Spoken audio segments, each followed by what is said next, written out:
Hello? Good evening, Frank. I welcome you to Late Night in the Midlands. How are you tonight?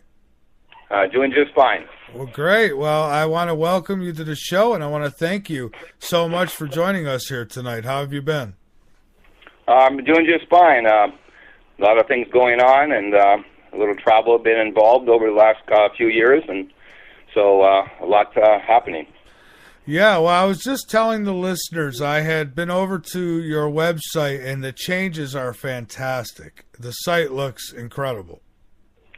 Yeah, we're actually going to be changing it even from there. That's kind of almost like an experiment. So we're going to look to actually tie a whole lot more in, much beyond that, and actually do another makeover as well. Yeah, and we'll cover more about that near the end of the show tonight. I just wanted to let you know that I think it looks great. Nice changes. Thank you. Oh, well, you're very welcome. So where would you like to start tonight, Frank? I guess you'd like to give us, maybe guide us into this whole thing tonight. Wherever you'd like to start. Well, I know you probably have a whole lot more listeners probably from the last time I started with you, which is several years ago. Yeah, we are. For the record, Frank, not to cut you off, but yeah, we're carried on K98 Talk. They're a station that's affiliated with a big time music station. I mean, they're heard all over the place. We're also on Art Bell's Dark Matter Radio Network, and we're on High Points Radio. It's the top of New Jersey. And they cover New York, New Jersey, Pennsylvania on 100.5 FM, 1700 AM. So, and we're about to pick up another station here. I can't mention them yet, not until it's finalized. But yeah, we're about to pick up another one.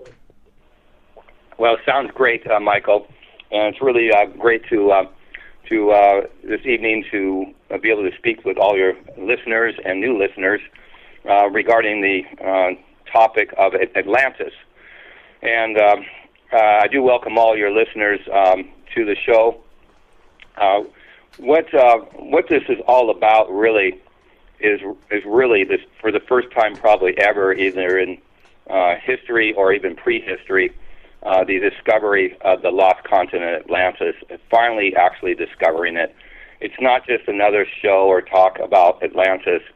What we're at here is the seminal work with regards to Professor Auricio Nunes dos Santos, who is a Brazilian professor out of Brazil, out of the where he lives in a city called Belo Horizonte in the state of Minas Gerais in Brazil, and he was a nuclear physicist, a nuclear engineer. He also was a geologist, a climatologist, a physical chemist. He was an electronic engineer. He also took on the other disciplines of archaeology, anthropology, etymology. What he wanted to do is also find out the derivation and origins of words. He even took on occultism, not that he wanted to be a cultist per se, but so he could understand the hidden meanings and symbols behind things in order to really unravel the riddle of Atlantis, which has been held secret for 11,600 plus years. And so what I'm doing now, because Professor Santos unfortunately passed away, it's getting close to 10 years now, on September 9th of 2005, just a couple of months after he published his book on Atlantis. And what we're trying to do here is actually preserve his information, but also get it out to the public. You see, the initiates or the ancients really wanted to keep this secret for a period of time because they didn't want the area to be pillaged and plundered or desecrated. But basically, the message is when we got up to such a level where we have a really good understanding of this and in technology of the people of Atlantis, the location of it, and what the society was really all about, and what the problems they came to before its demise. That is from our understanding, is to start to be released now, and that's what I've been doing, is finally releasing this information after 11,600 years, not just to the location of where a colony might be located, or a remnant, or an outpost, but to the true, original, real location of where the lost continent of Atlantis is, and its capital city called Atlantis or Poseidonus. Over to you, Michael. Okay, and whereabouts is that, and how can you be sure that that's it? Well, as I mentioned earlier, Professor Auricio Santos, for short, was a PhD professor, but what he did originally was actually went out to disprove the whole notion of Atlantis. So he was on the other side. He was going to write articles why this really didn't exist, and he was going to, basically finally debunk it after all this time and write the scientific articles to do that. But what the problem was of Atlantis is that he was trying to do this, and then it kept on coming up with coincidence after coincidence, basically arriving back to the area where Atlantis is truly located. And what he did is he actually reverse engineered it back there, but he also looked for a site where a population of over 20 million people plus could exist in the height of the Pleistocene Ice Age on this planet. And again, be able to support that population, have the resources to do it. And so after about 10 years, he ended up figuring out there might be something actually to this.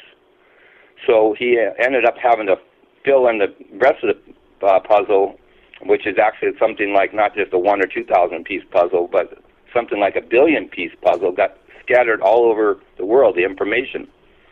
And so in order to get a clear picture, he had to fill in all the pieces. And I've mentioned to you before, he didn't cram them in, as you sometimes do when you're doing a jigsaw puzzle, but he made sure there's the right pieces so we could get a clear picture about Atlantis, where it was located, about the people, the technology, also what happened to it, and all the different types of events leading up to its destruction and beyond. So this is a very, very highly logical and scientific process that he had to go through.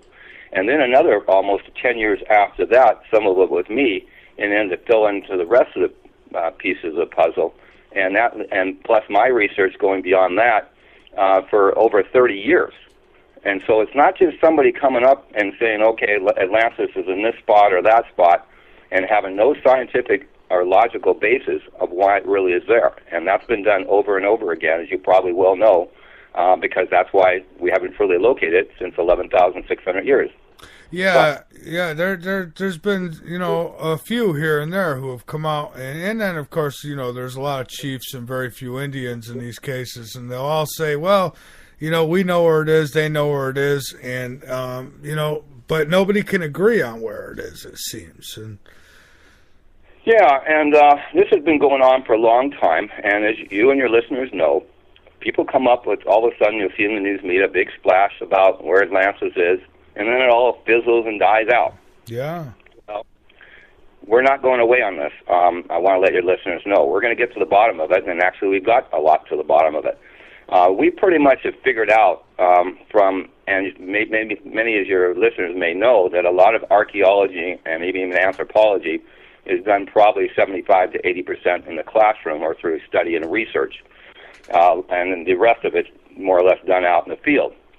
So we have put together, and especially Professor Santos, over this time, information that's on our website and in our book and other books to follow about the location, about the process he kind of went through, and about basically the reasons for it, the theory and everything behind it. And first of all, for your listeners, I know it's up on your website there. Our website is at www.atlan.org.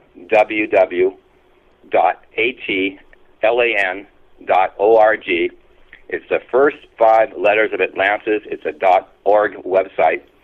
And our book, written by Professor Auricio Santos, is Atlantis, the Lost Continent Finally Found, and with the subtitle of the definitive localization of Plato, or Plato for your international listeners, Lost Civilization. The definitive localization of Plato's Lost Civilization. That's the subtitle. And as you may well know, in your listeners, the story of Atlantis comes through Plato for the most part. We traced it back actually further than that, and we can maybe get into that as well. But this is what our book lays out, a lot of it. We're going to be coming out with a lot more material. So far, we've probably only released about 10%, so that means we got 90% to go.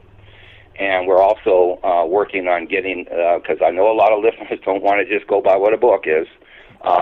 They want to know and see the hard scientific and physical evidence with regards to the true location of Atlantis. Am I not right, Michael? Oh, you're absolutely right. I mean, that's what everybody wants to know. You know, where is it, and how do you know, and how can they know is what they're really saying. Right. And that's why Professor Santos, even to start off with, went one I should say notch further, one step further. And that in our book, and on our website especially, we have what they call book links. And there's little book link numbers that go from 001 in our book all the way to 187. However, in each one of those book links that are on our website that link to our book, the little numbers in the book, there's usually 2 or 3 or 4 sometimes book links per every number. And so there's actually over 400. And that points to where he got the information, or he researched the information that he found out. So it makes scientific sense. In other words, if you can't believe what he says, then you can look it up for yourself. And he tended to go to very credible type of websites, such as NOAA or NASA, or maybe that some type of university or some type of Academy of Sciences or something along those lines, if you follow me. Yeah, I do. So, I just went to a planetarium last weekend, as a matter of fact. I was going to say 2 weekends ago.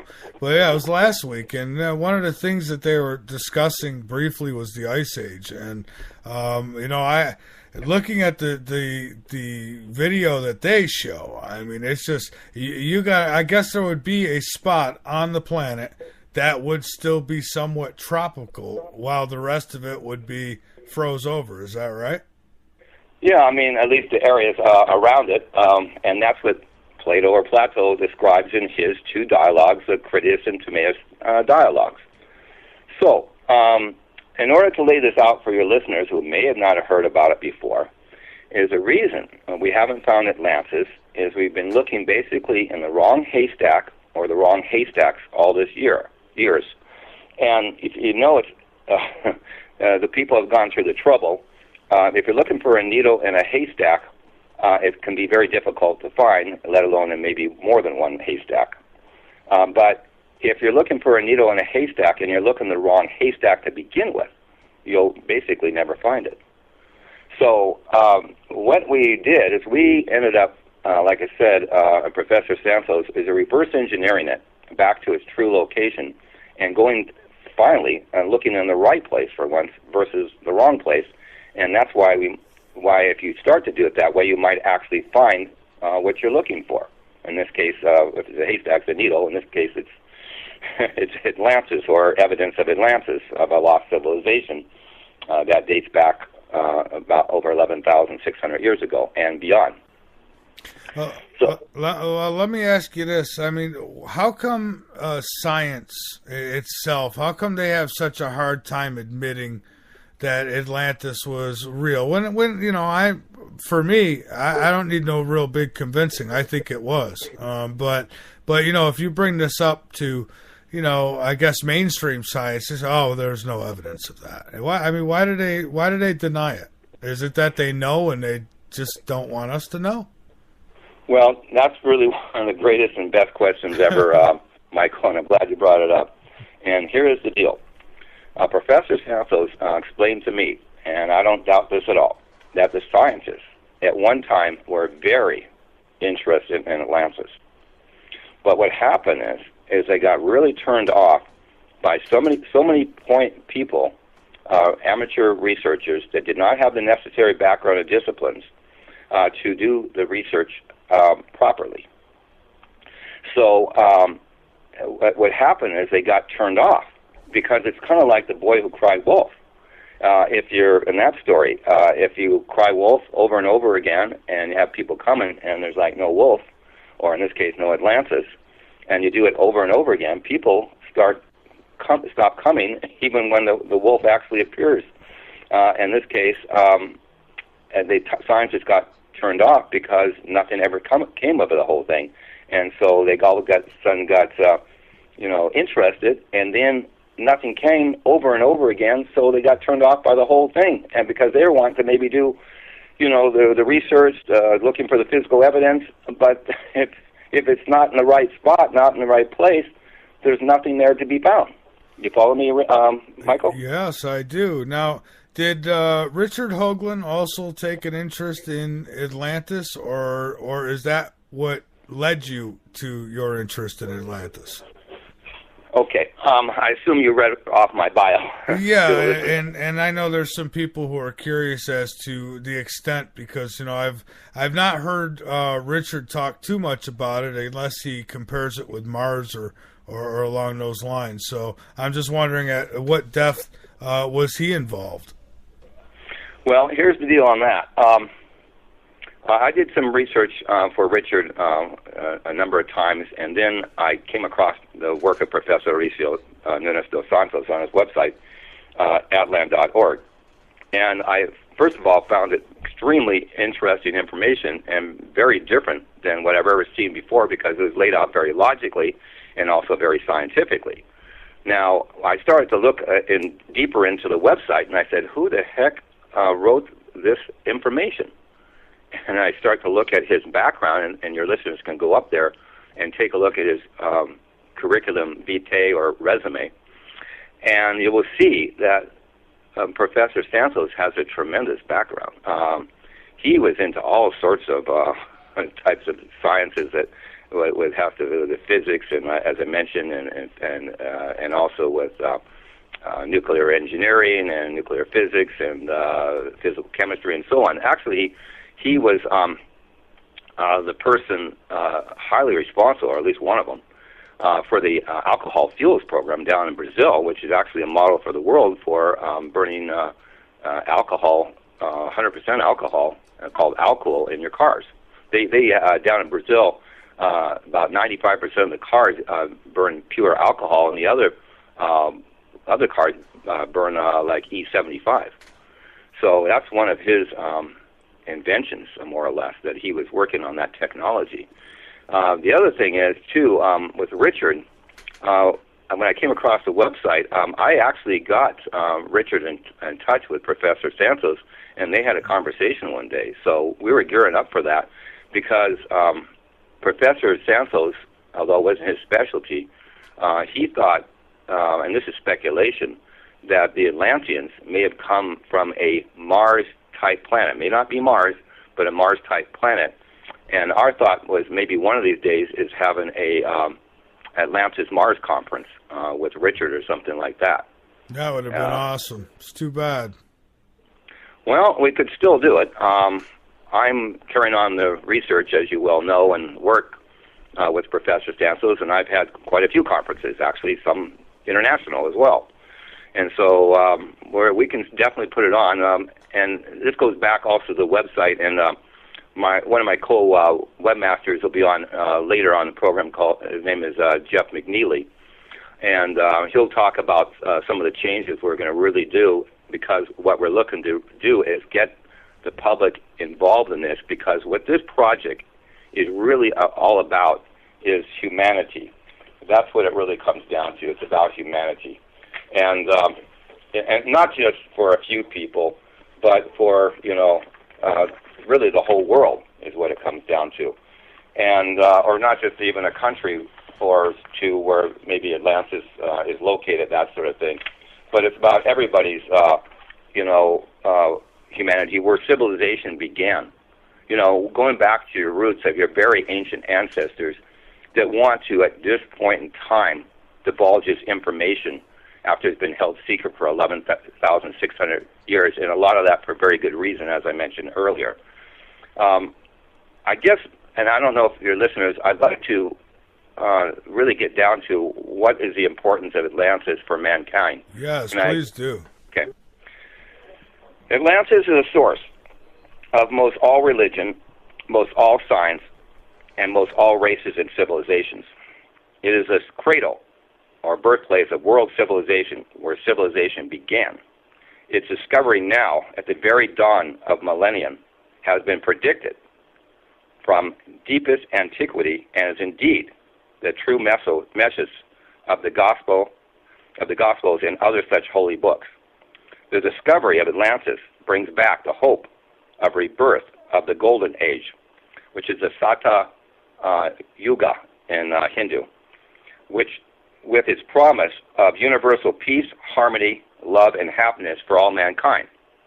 It will also cause a major revolution in our view of the world, of both our past and our future, for it is a remembrance of our ancient ancestors from our ancient motherland and fatherland. In honoring them, all this is to happen now as we enter the third millennium, the age of Aquarius.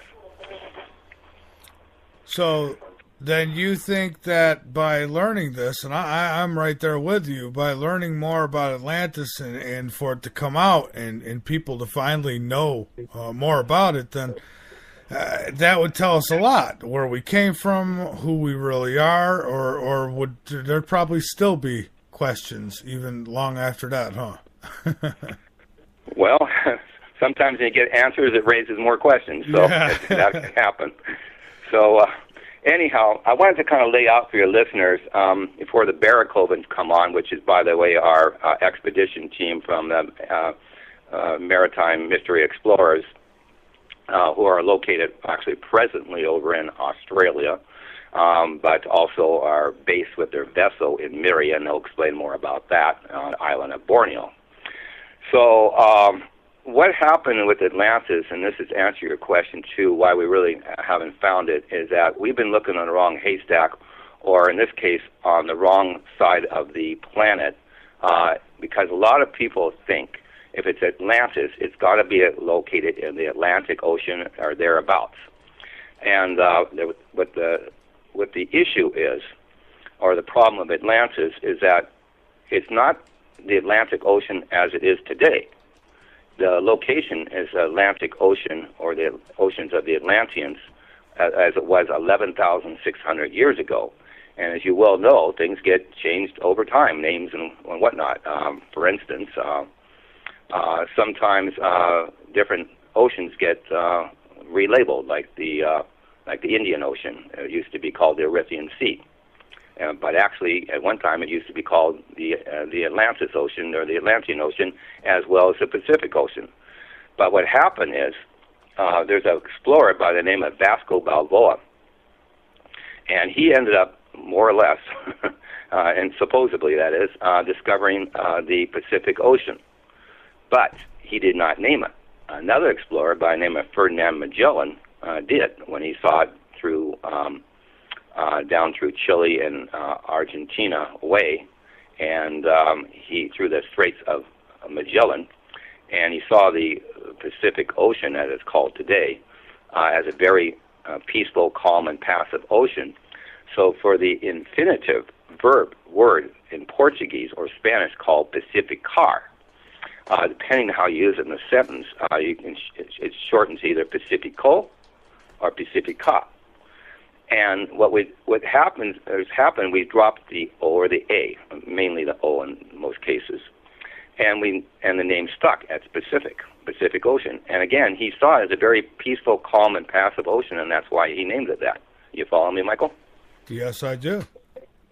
And so those are the things that get changed. Also, the Indian Ocean, as I mentioned earlier, used to be called the Erythraean Sea.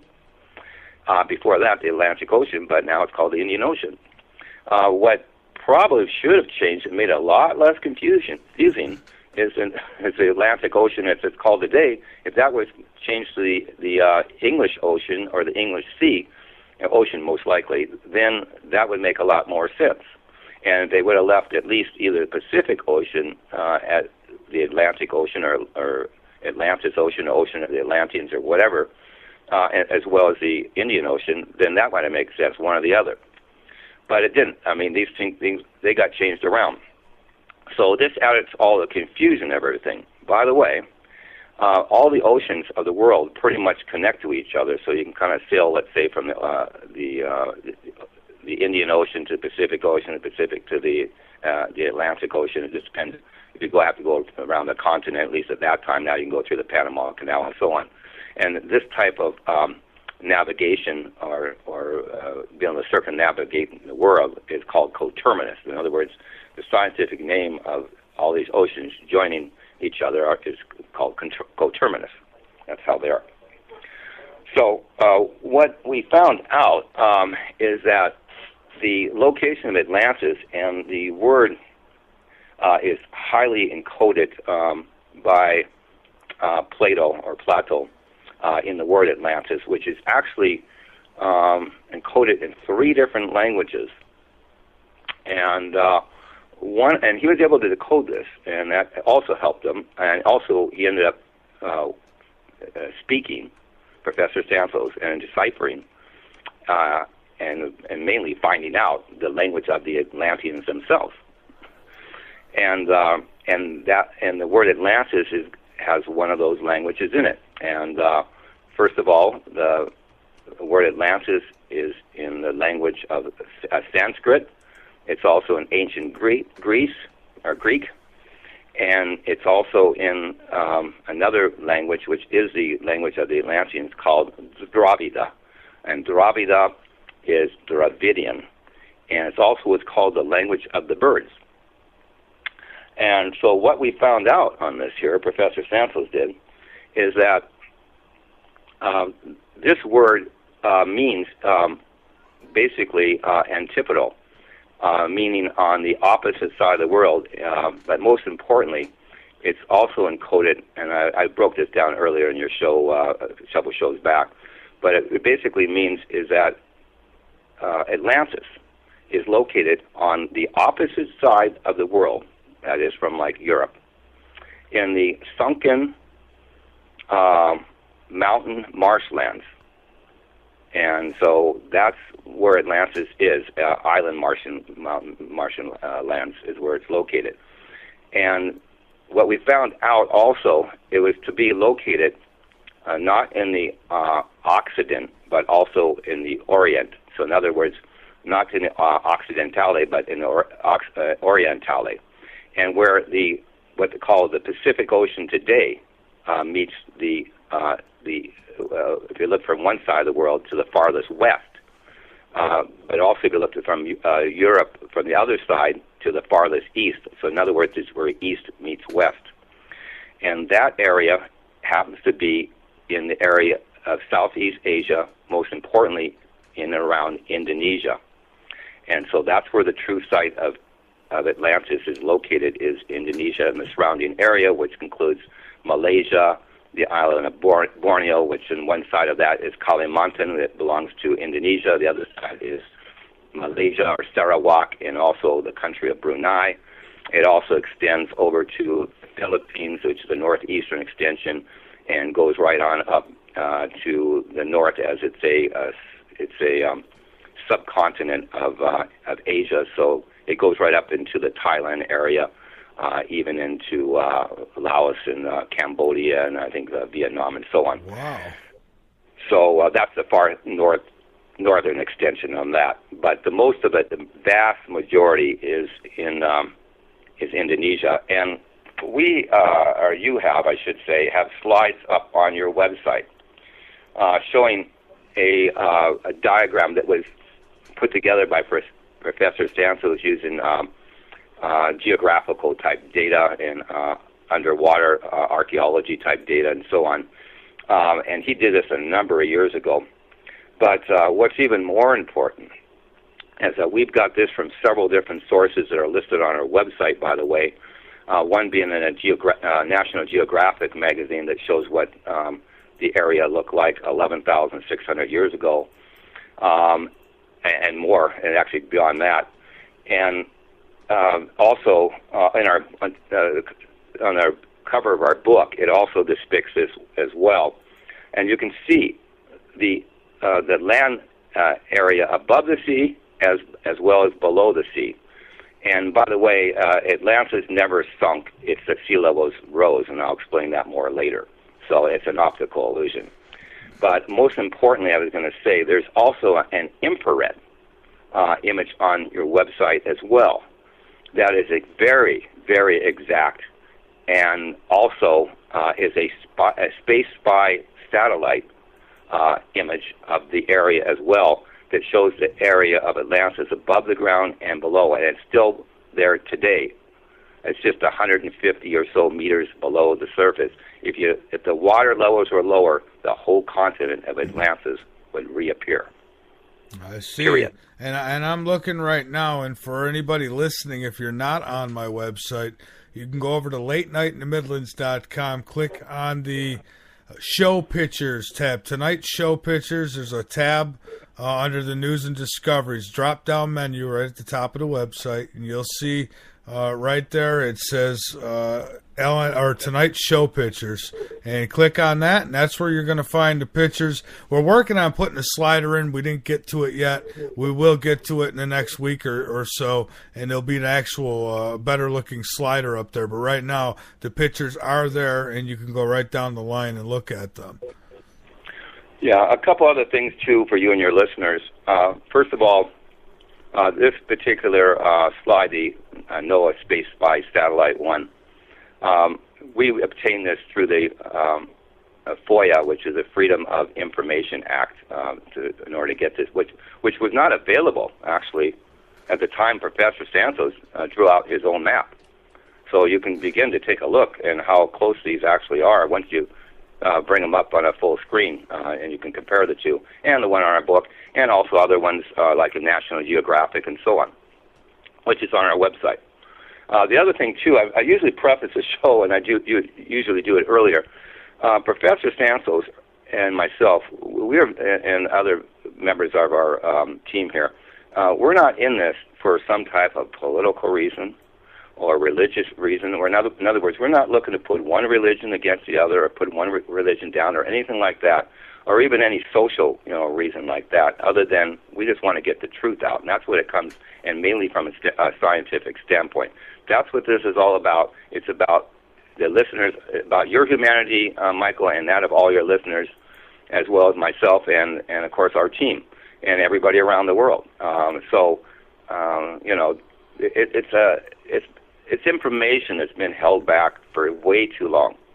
And like I mentioned to you before, the message that we've gotten from the initiates themselves is to deliver this. Professor Santos was basically the messenger for doing that. Unfortunately, like I said, he passed away. So right now, I could have dropped this many times over, a dozen times over. But I thought it was becoming on me to carry forth his research and getting the message out, or otherwise it could be lost for another 11,600 plus years. Yeah, and we definitely don't want that, because these are the answers that we have been, wanting. I certainly want them in my lifetime. I think that it'll tell us so much. Just the technology alone, I think that we'll find that the technology that we see now is being reinvented, not invented. Well, you may not be too far off there, because they were, at least Atlantis proper, the advanced civilization was highly technologically advanced.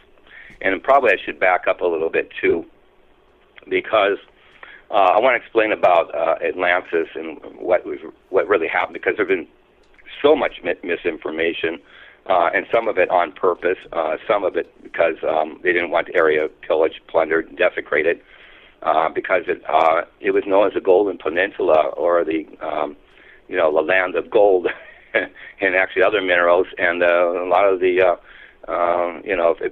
if different factions got in there, they would make use of that metals and things for war, because they're strategic metals for making weapons and whatnot.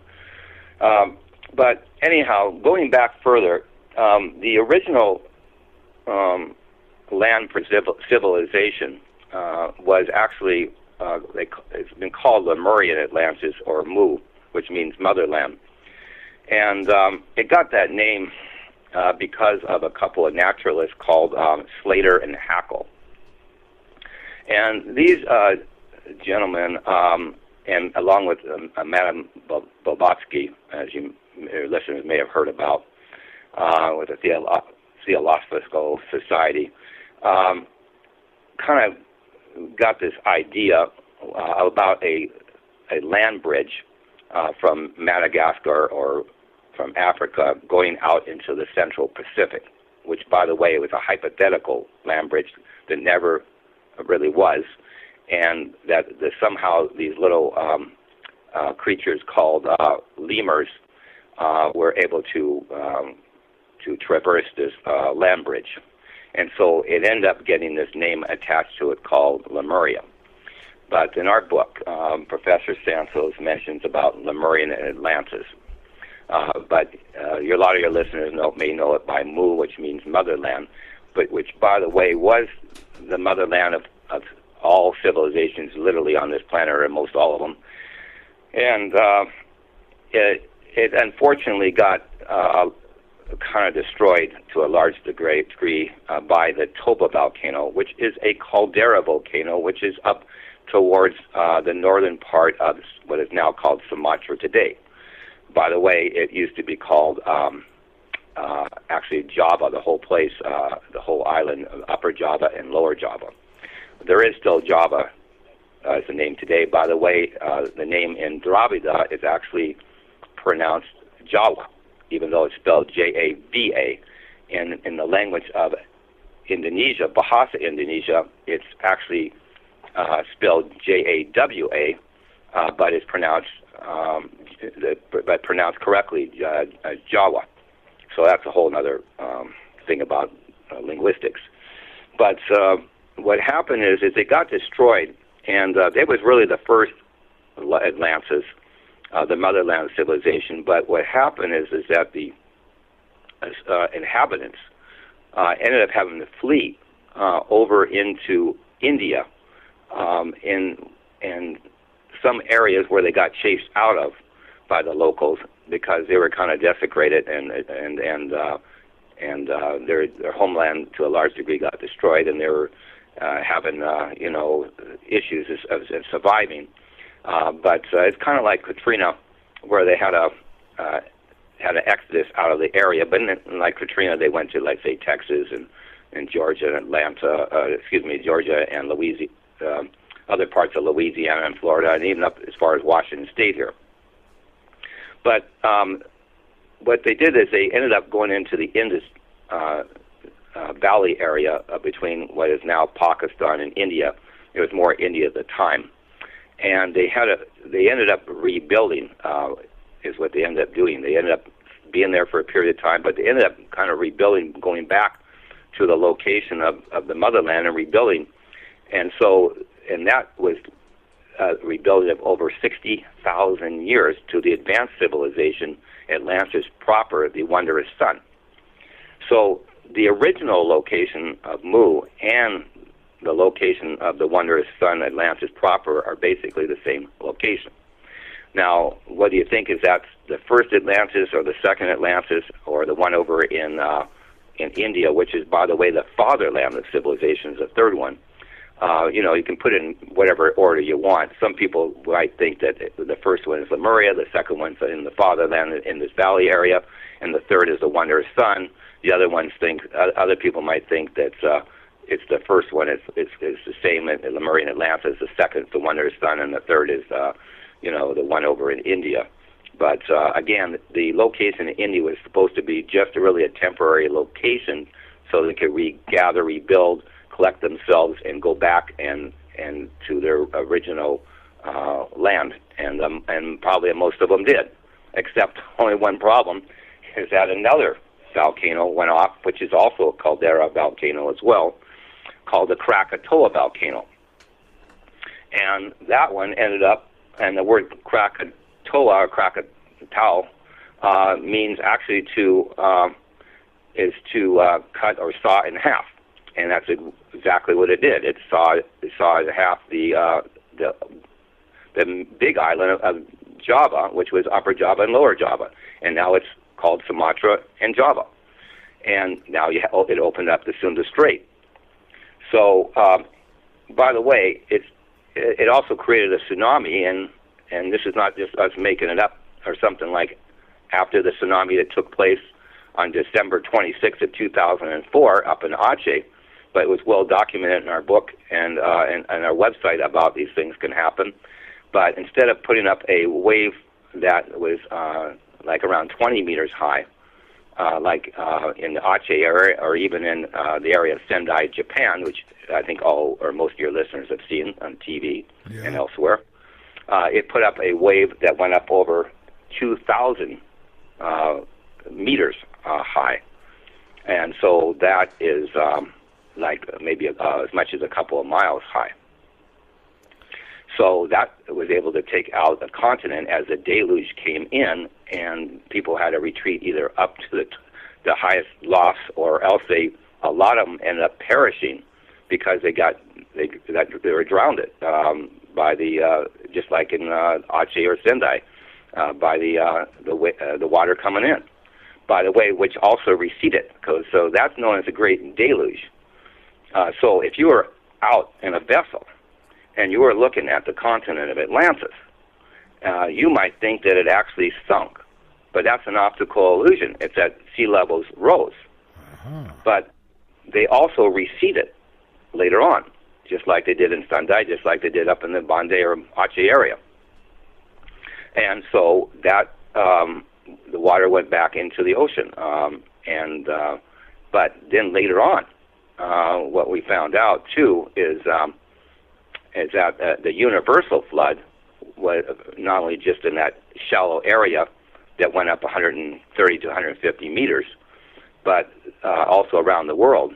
And that's a very shallow area, and that's why they've also found that Malaysian, or not Malaysian airplane, but the Air Asia airplane in the Java Sea, because I knew they were going to find it. It's very shallow there. So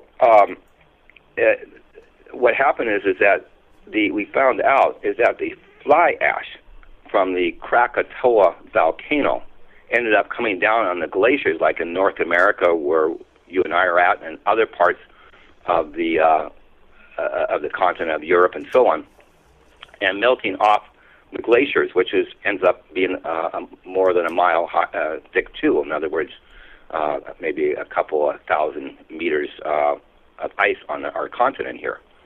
And so the fly ash, which is kind of a gray or even almost black kind of color, ended up absorbing the sunlight versus reflecting it, and melted the glaciers off and ended the Pleistocene Ice Age. Now, a lot of people probably not going to believe this.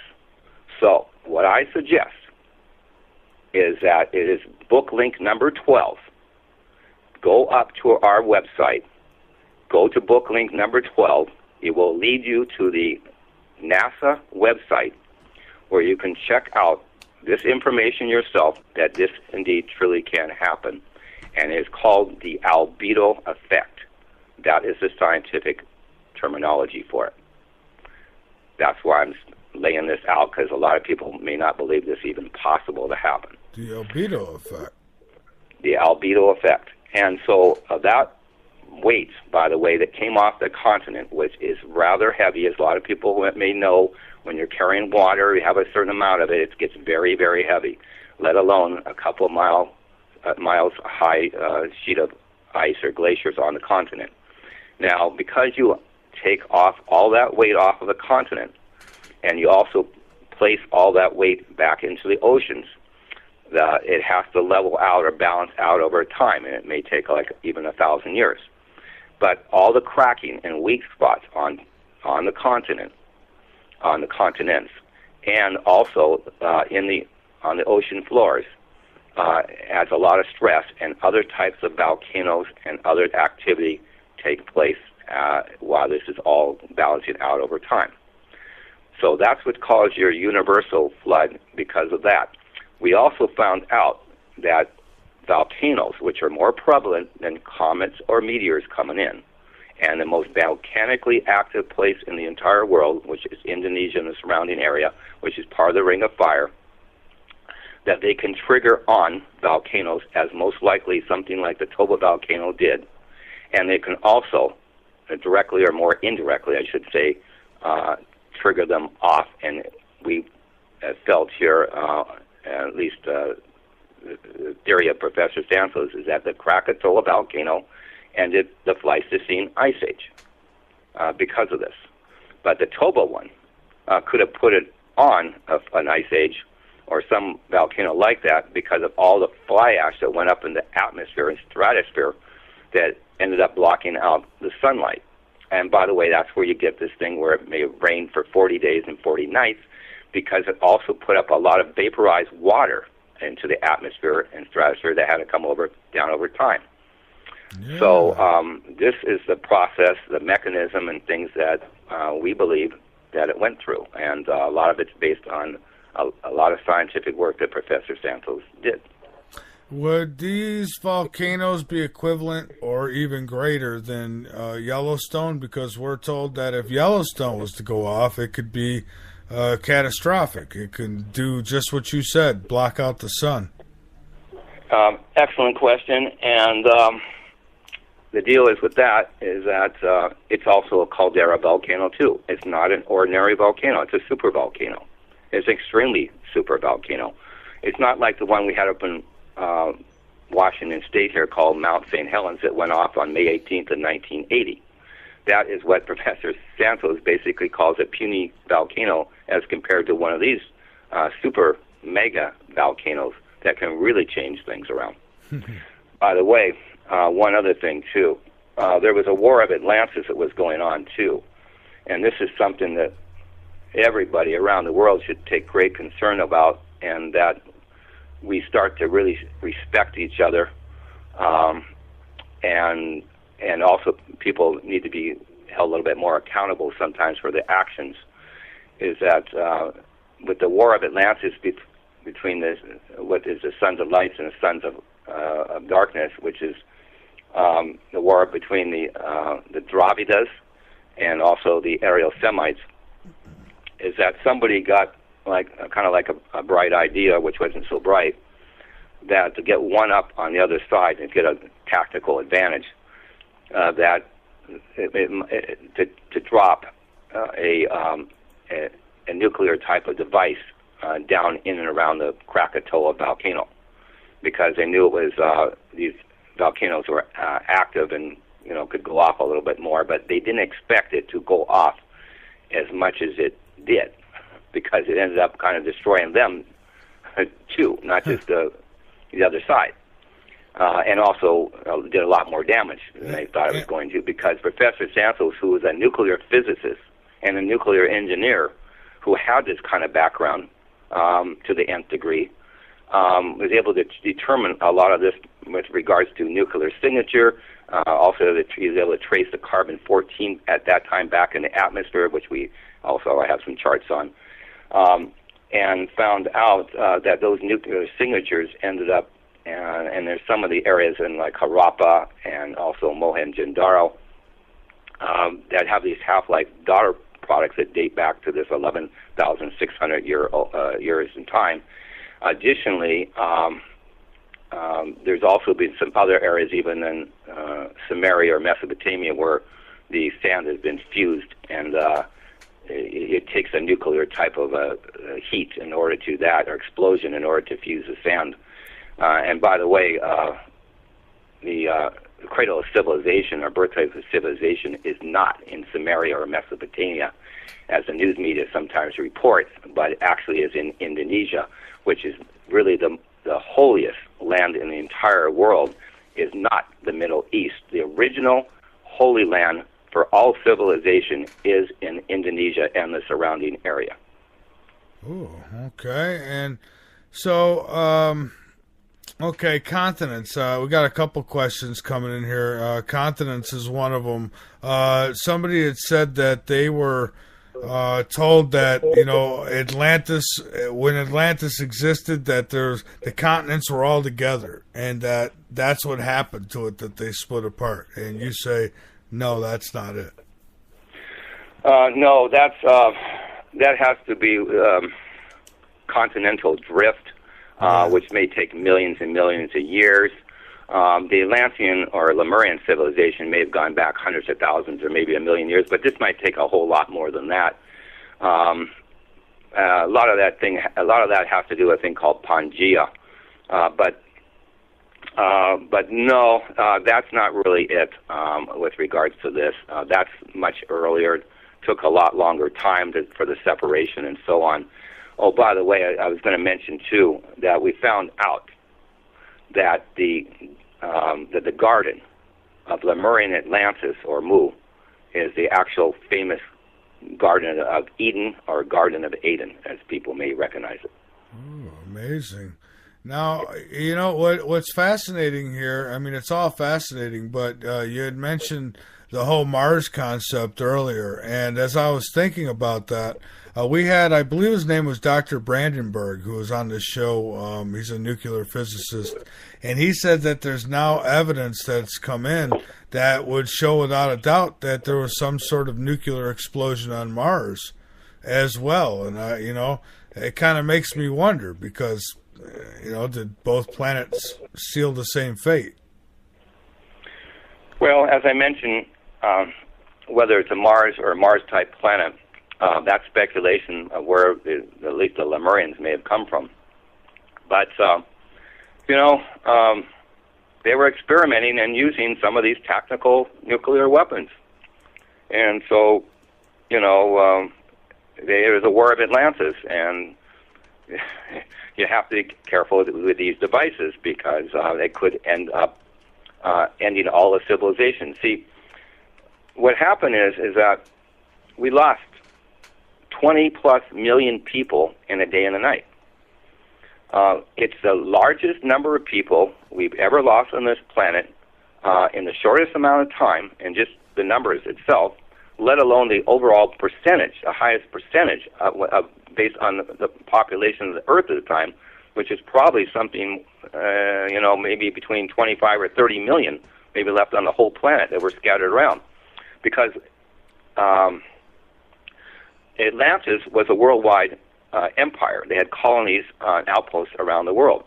And depending on climatic conditions, which ended up being a lot of times polar conditions, they tended to migrate back and forth to areas like Africa, where maybe even the first humans could appear. But what happened is that civilization began in Atlantis because it was on a tropical climate area, which is right on the equator. Also, very important, is that's where agriculture, which is one of the, if not the biggest invention of all time, and along with animal domestication or animal husbandry, was developed. And so that allowed human beings to not to be hunter-gatherers anymore, but to be able to fixate to the land, where they could develop the sciences, the religions, metallurgy. They actually, a lot of your listeners would be surprised about that, is that because of alchemy, they invented gunpowder, not in China. Now, China might have helped further perfect it, but it's actually invented through Atlantean technology in Atlantis, and in this case, Atlantis, Indonesia. Well, I bet you there's a lot of things that we're using right now that originated in Atlantis. There's a whole lot. Yeah, I mean, even space travel. I've heard rumors that there was some type of UFO activity or flying machines, and I think you've even brought that up before, that it's a possibility. Yeah, they're called Brahmanas, and there's one other word too that I'm going to get out to you as well. Also, I know the Barracoven's going to come up probably after this part of the hour here, but a couple other things I wanted to mention to your listeners too, and I'm not sure if I ever talked about this much before, but I've been to Egypt, and I've been to Malaysia and Indonesia and down to Brazil and other places around the world. But in Egypt, a lot of people are maybe familiar with, there's an Egyptian ankh, which is a symbol that's a lot of times on different picture glyphs and so on in Egypt and elsewhere in books and so on. And this, we found out, this Egyptian Ankh was really not originally Egyptian. It actually went through the Hindus at one time who had it, but most importantly, it came out of Atlantis. It was an Atlantean symbol, which is now termed as the Egyptian Ankh, but it's really the Atlantean Ankh. But even more important is that and this is located. There's a depiction of it on your website, by the way. And also, more importantly, is the cross of Atlantis, which is listed in our book and also on your website. And this is very important because this also tells the location of Atlantis and also depicts to the capital city of Atlantis, called Atlantis as well, or also another name for it was called Poseidonus. But it has to do with all the hydraulic engineering, the canals leading up to the capital and the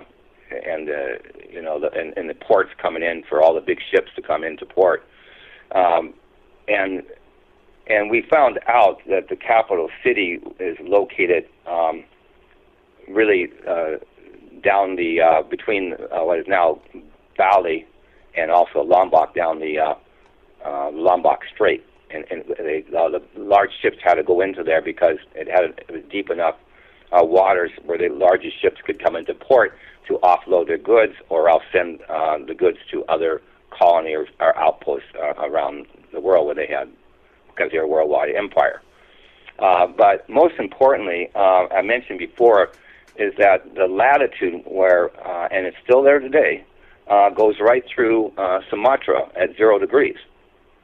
Again, this is in the height of the Pleistocene Ice Age. You have to be able to have a place that can support more than 20 million people in the middle of the Pleistocene Ice Age, and that's very hard to do. It's in Antarctica, where we know in situ core samples have been taken that show the ice has been there for like a couple million years. So the other thing we found out, which is really important too, and that's denoting this cross in the circle in the middle, where the latitude and longitude come together, is that the longitude today, the zero meridian, is actually is over in England, in Greenwich, England. It's actually something like, I don't know, maybe 15, 20 kilometers east of London, not in London itself. And the reason is that's where the Greenwich Observatory is.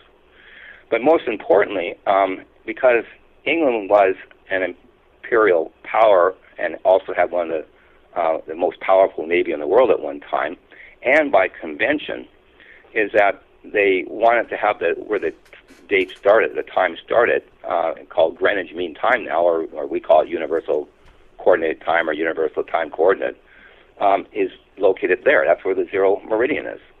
So that's why you have Greenwich Mean Time. But most importantly, overall, it wasn't always there.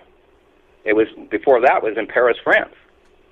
And before that, the meridian was over the Canary Islands because they thought that was where Atlantis was in the Canary Islands. But before that, it ended up being over Indonesia, over Sumatra, where the location, and this is not just something making it up, it's also listed in our book and there's other documentation, is that 0 degrees latitude and 0 degrees longitude is 0, 0. Now, yeah. So basically the ever-changing Earth. I mean, I've often thought that too. I mean, everything's not. Some people think that it's all been the way it is. I mean, forever. They can't imagine it no other way. But there was land that's under the ocean now that was above. And I know where I am in South Carolina. At one time in our history, that this area used to be under the water. So. Well, with this meridian or longitude at 0 degrees, this got changed, my man. It's not something other than that, certain powers and conventions wanted it to be at these locations. So Mother Nature's off the hook on that one. Off the hook on that one. But again, they had a hard time changing the latitude because of the way that the Earth is in basically in half. So the latitude, the equator stayed the same. They couldn't change it. but they could change the longitude. So that made it also hard for people to figure out where the location of Atlantis is. But here's the rest of that. I know we're coming up to the hour on this here. Yeah, we got a break coming up here in a couple minutes, but go ahead. Yeah, let me lay out this rest of this. As a lot of people know, Japan, on their flag, has a sun on it. It's a white background with the sun. It's also known as the land of the rising sun.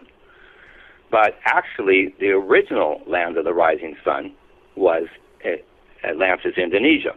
It's where the day began and where the sun rose out of the ocean and also either went down behind the mountains or ended up going down in the ocean. If you're out in a vessel, if you're looking out and you wait in the morning, you'll see it come rising right out of the ocean.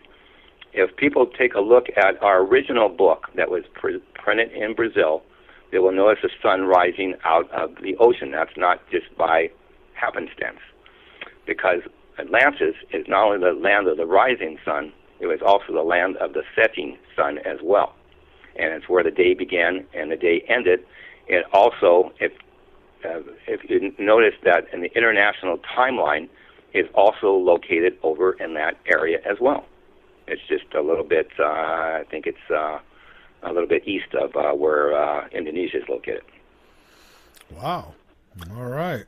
Well, Frank, let's take a break here, and then we'll come back. I just got a message from our next guest, and they said that they're having really bad internet problems, and that there might be maintenance going on, so they may not actually be able to jump on here in the next hour. So we'll check back with them on the break here. So you might want to do the same, Frank. And everyone, hang on with us for a moment. This is Late Night in the Midlands. I'm Michael Vera with Frank Joseph Hoff. We could connect them through the phone as well. I've got a toll-free line into their landline.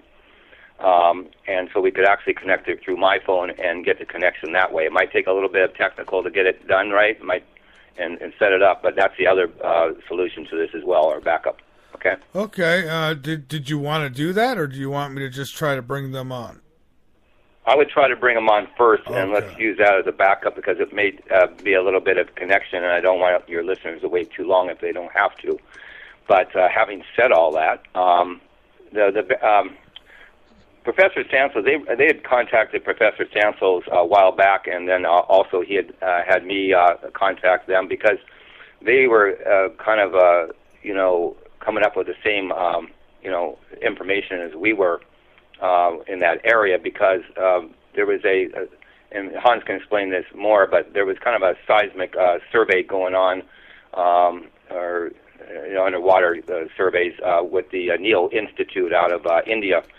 And they were doing some dredging, and they ended up coming up with some ancient artifacts in the Bay of Cambay, and Hans actually heard the call go out, but he got to looking because he was had been captain in and around that area, and noticed that the oceans were very shallow in some places too, in and around Indonesia and the Java Sea, and maybe even in the South China Sea and so on, but mainly in and around Indonesia.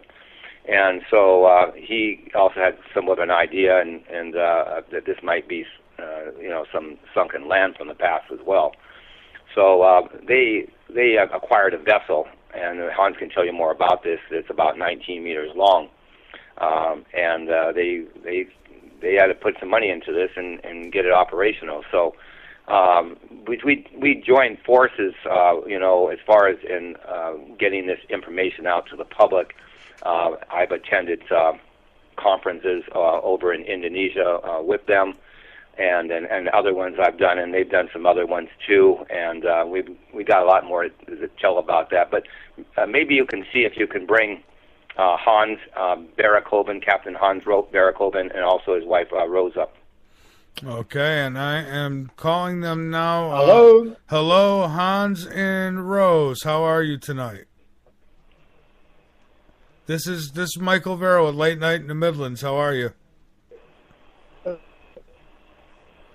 No, I don't know, Frank. Very well, thank you. I apologize. No, yeah, we're losing you. You're cutting out a little there. Okay. I think there may be some latency going on, is what it is, because of through the internet. Yeah, because it's saying that their connection dropped.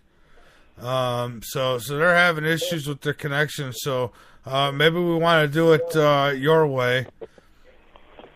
Okay, we can try that out. The only thing is, if I get disconnected from you, Michael, is I would have to connect back to you. And would you be able to send me an email? Because I'm not sure which number is yours for certain, that I can call you back on. Sure. Well, I could give it to you. I could give it to you right here if you'd like it, or well, I'll send it. Okay, I'll send it in the email. All right, let's do that. So how long do you need? Well, hopefully it can be done in just a few seconds. Everything goes right. But if I disconnect, either you'll have to call me back, or I'll try giving you a call. I'll look for your email. I've got my email up here. So if you put it out right away, it should come up, and I can connect back to you. I just don't want this to take too long, and hopefully we can do it. Okay, and can you see on Skype right now? Because I could send it to Skype. Actually, I don't have one of my. Well, actually, yeah, I do. I have another one I do, because I got a triple backup situation here. I can see you on the Skype as well. Okay, well there it is. I just sent it to you. So if you get disconnected, you can call me right back on that number. All right, I'm going to start the process now, and I'll look for your phone number here as well. If you don't hear me in a reasonable amount of time, you give me a call back too, so we don't end the show here too much. Okay. Okay. All right. I'm looking for your number now. I see it. Okay, so I'm good to go with that. Okay, here goes. Hopefully this will work. All right. And folks, bear with us. They're in Australia, so I believe some internet issues. But we'll get it going here. The website, www.latenightinthe-midlands.com. And folks, we could use your help with donations. We're in the red area now, so we need your help. I want to thank a couple of you who have donated tonight. Well, we're still a pretty length away, so help us out. Keep us on the air come April. We would appreciate that, and subscriptions help as well. But donations are needed, so we would appreciate any help you give us. And tonight we're talking with Frank Joseph Hoff. We're talking about Atlantis. Hello, Michael? Yes, sir. Yeah, Hans, are you there? Yes, I'm here. Okay, I think we've got it. All right, great. Well, welcome to Late Night in the Midlands, Hans. Nice to talk to you again. Yeah, thank you very much, Michael, for inviting us onto your program. It's a pleasure to be here. Absolutely. So, Hans, we as I said, we welcome you back. So you and your wife, Rose, you guys are a husband and wife team. Maybe you could start out there and tell everybody a little bit about that. Yeah, since about 2005, we've been tracking down this lost civilization in the southeast of Asia, basically in the South China Sea and the Java Sea. So at the moment, we are focusing more on the Malaysian side of this Sunda Shelf.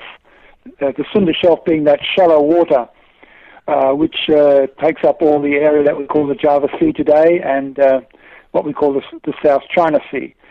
All that was dry land 12,000 years ago. The Java Sea is only about 60 meters deep, and much the same in the South China Sea. Amazing. So we've been looking around the Malaysian part of this area and negotiating with the Indonesians to allow us to move into their territorial waters as well. And it's been quite an epic quest, and of course, as we search along these coastlines, we come across many wrecks. And recently, we found a very interesting historic wreck, the English three-masted sailing ship, the Viscount Melbourne. So we've sort of digressed for a while, and we've been busy salvaging the artifacts from that. It's a vessel that sank in 1842 by wrecking herself on the Laconia Shoals. The reef's about 90 to 100 miles to the west of Borneo, of Sarawak, Borneo. So that's kept us busy, and we are now in the process of putting up a museum in Miri. We hope to start getting the building's been already allocated. It's part of the Miri Council, and they're making their rooms available for us to deposit our artifacts. So once that's done, we will get back into it, and that should coincide with what's going on in Indonesia. The Indonesian government is particular. You have to go down all the right tracks, do all the paperwork, and it's been a lengthy process. But what we've come up with is that we should be doing a joint venture between the Indonesian government and the Australian government, and that's what I'm working on here while I'm back here in Australia. And on Wednesday, I'm meeting our local Member of Parliament, and we'll sit down and talk about the project, and hopefully he will set me up with a meeting with the relevant minister. And what we're looking at, what we want to do is to share the costs of a comprehensive survey of the Java Sea. Now, the Indonesians have already allocated money to develop a map. They're going to use 2D and 3D seismic data, and they're going to make a map which will very accurately show where the rivers flowed on the Sunda Shelf in the time when it was dry land. That's very important to us because it's a vast area. To survey all of it would take years and years, decades probably. And the oil companies have already done it with seismic vessels. They've swept the whole of the Java Sea looking for oil. So there is data there. And the oil companies have them in their archives. Now, what we've done, we've asked the Indonesian government to use their authority to get hold of that data and use it for this marine archaeology. And that's what's happening right now. Once we have that map in our hand, we can then very accurately do a survey. Now, what we've been discussing with the Indonesians and now with the Australian government is that it would be better to use a large vessel, a seismic survey vessel, rather than my own, which is only capable of doing side-scan sonar, which is okay, but it's slower. If we can find the funds to get this seismic survey vessel, and the Indonesians have one, it belongs to the Indonesian government. It sits idle most of the time. It's a good vessel, and they've got the crew. Now, what they want is to share the cost of running it. And this is where I'm lobbying the Australian government to participate. I think they should, because it is really already a joint venture, because we brought the idea to the Indonesians, and it's only right that we participate, I think. And it would be a very exciting thing if this actually happens. The Indonesian government and the Australian government should be working on this together, I feel. And if we then have some decent amount of cash to do this, then we would be wise to bring in, the kind of gear that can do it in big sweeps, not the way that I've been doing it on the Malaysian coast, with just putting a side-scan sonar behind us, checking a swath about 200 meters wide. We need something that can do kilometers. So that's where we're at. I see. And Frank, real quick, somebody, one of our listeners asked if you're familiar with the Gulf of Aden, is it? Aden? It would probably be Gulf of Aden is probably what you're referring. I believe all along that continental shelf there is potential for lost cities. They've already found 3 on the continental shelf of India.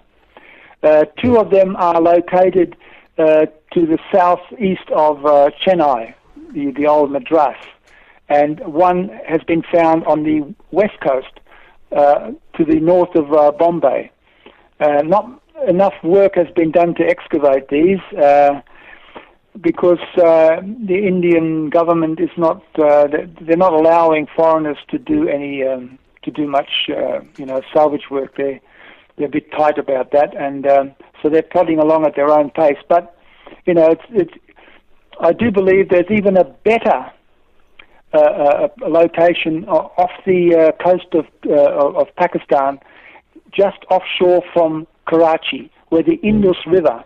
Now, this river, the Indus River, is very big in mythology, and I believe during the Ice Age, when the sea levels were 127 meters lower than they are now, that continental shelf was exposed, and I believe at the mouth of that river, now underwater, there is another site, a very big potential site, and I'd love to go over and look at that as well, but that's got to be a bit down the track. First, we need to do the Java Sea. I see. And Frank was talking before you had come on. He was talking about volcanoes that had gone off some 11,500 years ago, maybe 12,000 years ago, and how they triggered what could have been the Ice Age. Can you comment on that a bit? Yeah, we all seem to agree that the Ice Age was triggered by a very, very severe volcanic explosion, the Toba. The Toba in central Sumatra. It is now a huge crater filled with water, and apparently this was so big, it actually covered India with ash. So there's actually a layer of ash over the whole of the Indian continent, which is thousands of miles away, but downwind. So it really affected a vast area. And being close to the equator, it would have sent ash right up into the stratosphere. That then would have gone around with the Coriolis effect and put an ash shield around the planet, which would have rapidly cooled us off. Yeah. That would then have sparked a runaway cooling effect, and the Ice Age actually lasted. We know that from science, at least 64,000 years. Yeah, and so so that Toba explosion was about 75,000 years ago. There you go. That refers to Lemurian Atlantis, Michael, at 74 to 75,000 years ago. Oh, okay. All right. right. Not the Krakatoa one, not the ones that with the Atlantis proper. Okay, so we got to put it in perspective and also timeline. But that's the one that may have put it into the Pleistocene Ice Age is the Toba. And again, it was a caldera volcano and very powerful and well documented. This was occurring, already had occurred. Yeah, Krakatoa quite recently exploded again. That was in 1883. It was not as severe as the Toba, but it did cause about 10 years of cold weather after it exploded, and the sound of the blast was heard in Australia, 1,000 miles away. It's quite a spectacular thing. And now that Krakatoa is slowly growing again, it's making a new volcano and slowly becoming bigger. Yeah, and they call the small ones, a child is called Anak Krakatoa. Yeah. And then actually that's the word Anak is in Bahasa, Indonesia. It means a child or son, like Krakatoa. Yeah, the whole of Indonesia, all that chain of islands, Sumatra, Java, all the way to New Guinea, is sitting on a fault line. And what's happening there is the Australian plate, the crustal plate, is pushing underneath the Indonesian plate, and this quite actively. So it's pushing up parts of Indonesia along that crescent, and this is causing friction and frequent earthquakes and, of course, volcanic eruptions. Seismic activity and pressure, all that sort of thing. And we're seeing a big increase in seismic activity around the globe now, and the weather has gone completely nuts around most of the world. Would you say that we're heading for another ice age, do you think, or am I kind of getting ahead of us? Well, you'd be counter to the common belief among scientists that we're going into a warming period. And I think the jury's still pretty much out on all this. There are things more. The trouble with science is just focusing on the earthly stuff, the near stuff. There are other forces also acting on this planet. I mean, no one's really looked at what the sun's doing. You know, the sun is 1,000,000 times bigger than us in mass, and when it has a sneeze, you know, it causes big upsets in our weather here, and no one really has got a handle on that yet. Just recently, NASA launched a satellite, and it is now in close orbit around the sun. So now we're getting a little bit more information about what the sun is actually doing to us. It sends out all these streams of energy, and this energy affects our magnetic system, but it also affects our weather patterns and heat that we are receiving from the sun. So it's a complex thing. There are many factors, and you can't. Even science is only looking at one small section of the reality here. Yeah, they usually do, unfortunately. So yeah, they're fixated on carbon dioxide. You know, they think that carbon dioxide is the big boogeyman that's causing global warming, but it may not be the case. You know, carbon dioxide, we've got to remember, is something that's heavier than air. It is 1.5 times the weight of air, so it doesn't really want to go right up into the stratosphere. You know, it also is a plant food, and carbon is the basis of all life. So actually, with more carbon dioxide in the atmosphere, the plant life would benefit on the planet. Also, if the Earth were to warm up, say through this greenhouse effect, as they call it, then that would generate more cloud, which again would cool off the planet. So there is a balancing act going on there. I'm not so much worried about carbon dioxide. I think, you know, things like a hiccup on the sun could do far more damage to us than carbon dioxide. Oh, I would agree. A hiccup from the sun do a whole lot more to us. You know, and I'm one who thinks that the sun has a lot to do with our weather. Of course, we know that there's man-made interferences here too, but that the sun really affects that, and I think it might even affect seismic activity sometimes on the planet. What do you think? Yeah. Actually, this was sort of played around with by Hollywood in that film 2012. If you ever saw it. Oh, I sure did. Yeah. The only part I really did. Yeah, there was extra heating from the sun made the magma underneath the crust heated it up, and that made it more fluid, and so there was a slippage of the crust. Actually, I don't think that's possible, but we are familiar with this story, the crustal displacement story, through Charles Hapgood. If you've ever read any of his books, he wrote a book called The Path of the Pole, and Albert Einstein actually endorsed and wrote the foreword for that book. Did you ever read it? I have not, but you've just made me a little more interested in it. And I think, you know, personally, I'm no scientist, but I would think that if the sun was getting hot enough to liquefy, you know, below the crust, then I think it would, at that point, we'd be fried too.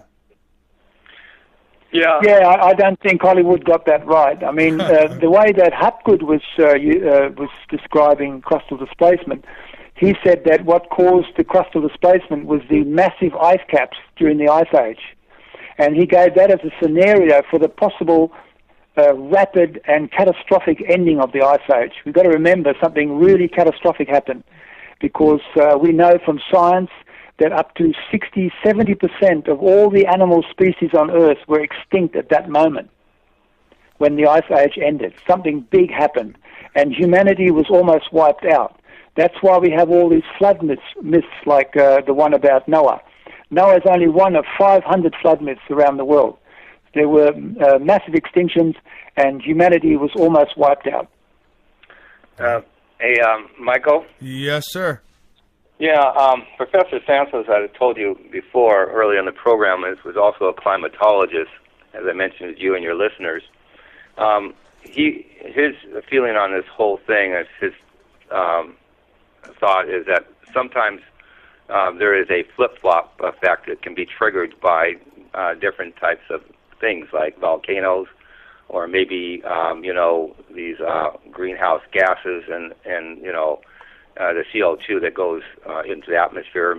Some may be made by man, but a lot of times you can have these hothouse or greenhouse effects, and it can get triggered to that in that direction. But also, it may go only so far, like an electronic flip-flop, and then trigger back to an ice age or a mini ice age and go the other way. So there may be climate change. The question is that how long maybe that it might heat up the planet and then flip-flop back to cooling it off or going back to an ice age or mini ice age. So these things do occur throughout what they call geological time. Just may take a little bit to get there, but sometimes once they get going on a positive feedback effect, they rapidly accelerate. So I don't know. You can take that, your listeners, for what it's worth, but sooner or later, climate change will occur. That's all I can say on that. Well, yeah, I think. And yes, of course, this is very important for our quest, because we know that we think there was a civilization during the Ice Age, and that it was destroyed by these unusual events, this catastrophic event at the end of the Ice Age. So, to know more about this and look at the possible reasons for this catastrophe is very important to our quest. And also, what we have to bear in mind is that this catastrophe at the end of the Ice Age was like a wiping clean of the slate. And that's why we have so little evidence of these ancient civilizations.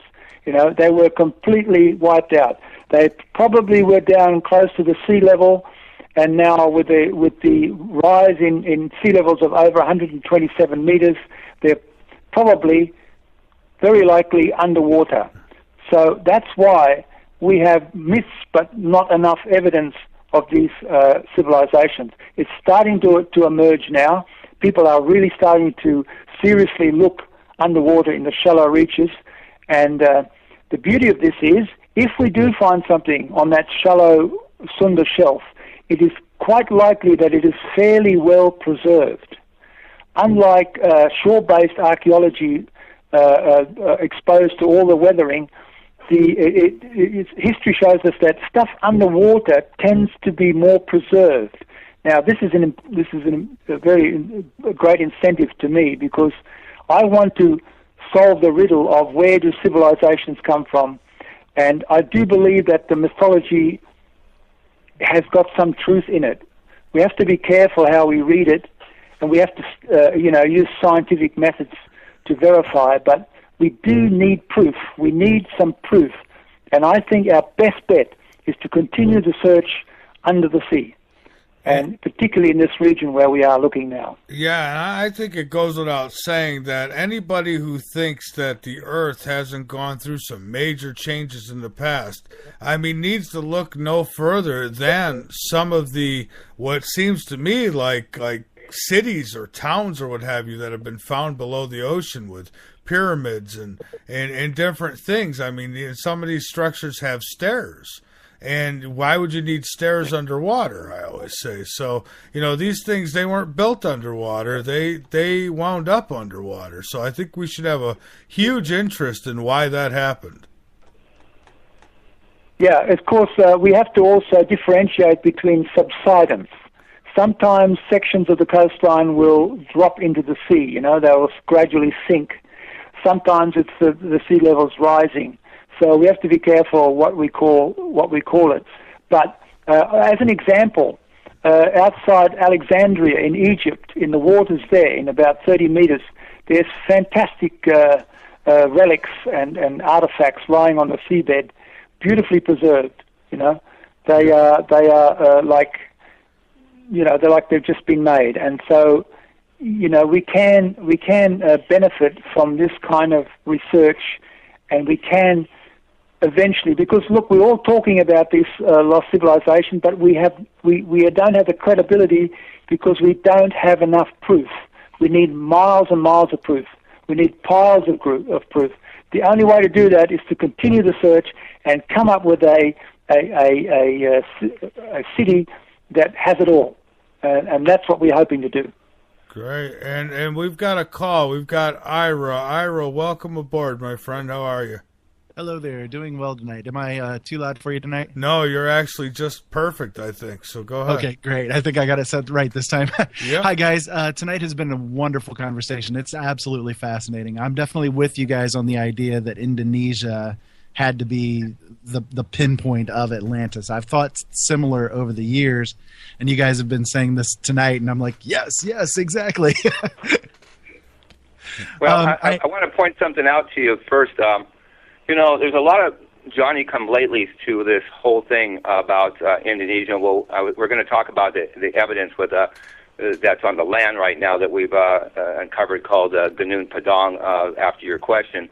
But, look at Professor Santos and rest of our team. We really started this whole process off a long time back.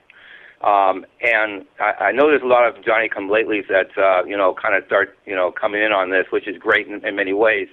But really, the credit goes back to Professor Santos and our team. And I just wanted to say that really, if people, borrow our information from either Hans's site or our site or whatever, they really need to credit back, who the people are that really came up with this information to begin with, the original source, and our websites, atlan.org and Maritime Mystery Explorers, because many people even sometimes borrow our information, not necessarily giving fair quotation on it, and it's copyrighted, and that's important for for history as well. So go ahead with your question. I just thought I'd mention that to you and your listeners. Oh, most definitely. Yeah, you guys have done absolutely wonderful work. There's been a lot of time spent on this. You can definitely tell it from the info that you guys have made available so far. Just absolutely great. Love it. What I wanted to ask is, what do you think of the correlation, I guess, or the idea that a lot of the things that are going on nowadays, war-wise, for instance, are relating to the ancient past, like to try to gather, I guess, artifacts and that sort of thing from different locations around the world, from maybe these past civilizations, such as Atlantis or such as Lemuria and so on and so forth. Like, I'll give an example. One of the things that I noticed right away during the first Gulf War and even into the second was that as soon as Baghdad basically got, as soon as Babylon essentially got uncovered basically in the Iraq area, we started a war there, went in and started kind of looting the artifacts and everything. Do you think that is kind of related as well, or just kind of getting your opinion on it? Well, I want to let you know I was actually in that in the museum, not named Baghdad, but I was in the Cairo Museum. That they also looted that one too in Cairo, Egypt as well. At what is the name of it? I'm trying to think the name of that square area there right now. I'll come up with it in a minute. Tahrir Square. Which one? Tahrir Square. Yeah, Tahrir.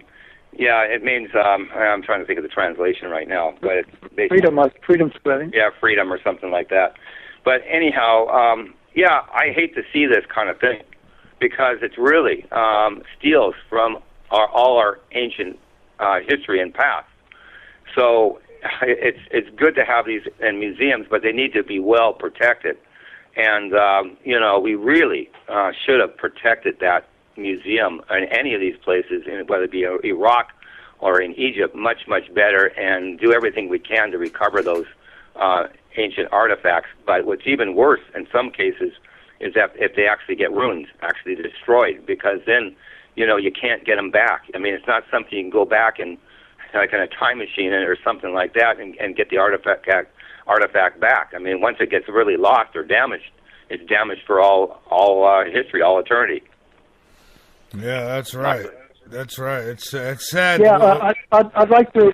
Could I point out something and, Sure. and add to this? For me, what's interesting here is that the sophistication of these ancient civilizations somehow doesn't gel with what came afterwards. We look at the Sumerian civilization and we marvel at its completeness. You know, it was extremely sophisticated. Most of our maths, algebra, you know, it had everything. It had royal lines, it had a priesthood, it had music, it had writing, it had all kinds of sciences and arts, and yet it seemed to have appeared from nowhere. You know, suddenly there was no real evolution to it. That is for me very remarkable. And then we seem to decline after that. We seem to be going down. Each civilization was going down a bit more. When we got to the Roman Empire, and that's when the Christ appeared, almost as if he was trying to correct this downward trend. And then we started to go up again, and now we are starting to go into a more intelligent phase, and in a more high civilization than before. And we can see the curve continuing upwards. But there are threatening barbarian elements as well, trying to stop that from happening. A very exciting time. And it's not surprising that now that we are starting to get more science and may call it intelligence or evolution of consciousness, that we are now looking back at that high civilization in the past and wanting to know more and uncover it. Yeah, to add to that, too, I mean, the Atlanteans, after Atlantis proper got destroyed, 11,600 BP before present, they imparted, after they left that area, because they had to disperse out, get any way out they pretty much could, and someone went northward and westward into India, and also took the equatorial currents and went down to South America, because, the Pleistocene Ice Age was still in process of ending. And so they went into Ecuador and Peru, and you have, like in Machu Picchu, you have the technology there with the hydraulic engineering and all the terracing and the controlling of water for erosion and everything that was constructed, and that was imparted information from the Atlanteans, and also in Angkor Thom and Angkor Wat in Cambodia and so on, and other places around the world, including Egypt. The pyramids around the world are signatures of the Atlantean technology that they wanted to take part of their homeland with them. And that brings up another thing that we're going to talk about, and then Hans and myself have been there, we actually at different times, is the evidence I mentioned earlier, the physical evidence, this time on land in West Java, Indonesia. That's about maybe 20 or 25 kilometers southwest of a city called Cianjur, again in West Java, Indonesia, or Jawa Barat, where when we both Hans and I attended a conference back in the end of 2010, I think it was in October, end of October. We went to the ancient Sundalan conference in Bogor, and that's where we laid out a little about Atlantis, the possibility of Atlantis being in Indonesia. And we kind of mentioned about, that, it might be a good idea for the Indonesians, since there was a lot of different engineers and scientists and other people attending this conference, to take a look around and see if you might actually find some evidence for Atlantis. And lo and behold, they did. And what they did is they found a pyramid mountain has been known for a while, but never really excavated or really done any real science on it, and that's called Gunung Padang. And on your website, I hope you have it attached, is a video that Hans was able to do on our trek up there, plus a number of photos where myself and my wife, Evie, who, by the way, is Indonesia, she's actually Sunda, and this is called, by the way, another name for Indonesia or Atlantis called Sundaland, is the Gunung Padang pyramids, which I've now taken core samples of, and going down like 10 meters and then like 15 and 20 meters and so on. And they were able to start the dating process and got the dates to like 9,000 years, and it went deeper and went to about 11,500 or 600 years, then 12,000, then about 14,000, then up to about 16, 18, and finally ended up close to 22,000 years old for the Gunung Padang Pyramid. Again, you can see Hans's and his wife Rose's trek up there on the video, and also pictures of myself and also the whole landscape of Gunung Padang. But they also went further because there's a presidential task force on this to the former president of Indonesia, President Susilo Bambang Yudhoyono, and he took an active participation, even went up himself to that. But we also, at least myself and my wife, met up with the presidential task force on this. And then after that, they actually showed me all this information well in advance of anybody else seeing it. But they also petitioned the government to actually excavate deep inside of it, not just core samples, but go directly into it. And so we also have that report. And also, I think maybe a while back, I had one of the scientists on your show with regard to that. Actually, I had two of them, but the main one, Dr. Danny Hillman, Nato Jiwaya, on the show, and also the archaeologist involved, which is Dr. Ali Akbar. And they have started bringing up the evidence, and that's what maybe it might be another show on this, but they actually did that excavation, and they have actually confirmed that Gunung Padang mountain is a artificial pyramid. There's no question about it, that it is real. It's not natural at all. That's amazing. Ira, anything else? What do you think the correlation is with all of the pyramids around the world? Do you have any idea or thoughts on why pyramids were so like prevalent? Why they were so focused on them? Well, the reason, from my knowledge on this, and Professor Santos checking deep into it, is that they were to they bring their homeland with them, and they're symbolic of the holy mountain of paradise, which is like the Krakatoa volcano, and even to some degree the Toba one, which is known as Mount Kumaru for Meru, and also for Toba for Sumeru. But they were to it was their holy mountain of paradise. It's like the Krakatoa volcano, and they're taking part of that homeland with them. It got destroyed. Anytime you leave home, sometimes you like to take the comforts of home, especially if you know you're not going necessarily back to your homeland ever. Yeah, that's right. That's a good thought. We got to look a little. We have to look a little bit further back too. We have the next question. The next question is, who were the Atlanteans? Where did they pop up from? How come they were so highly developed that they were even superior to what came after them?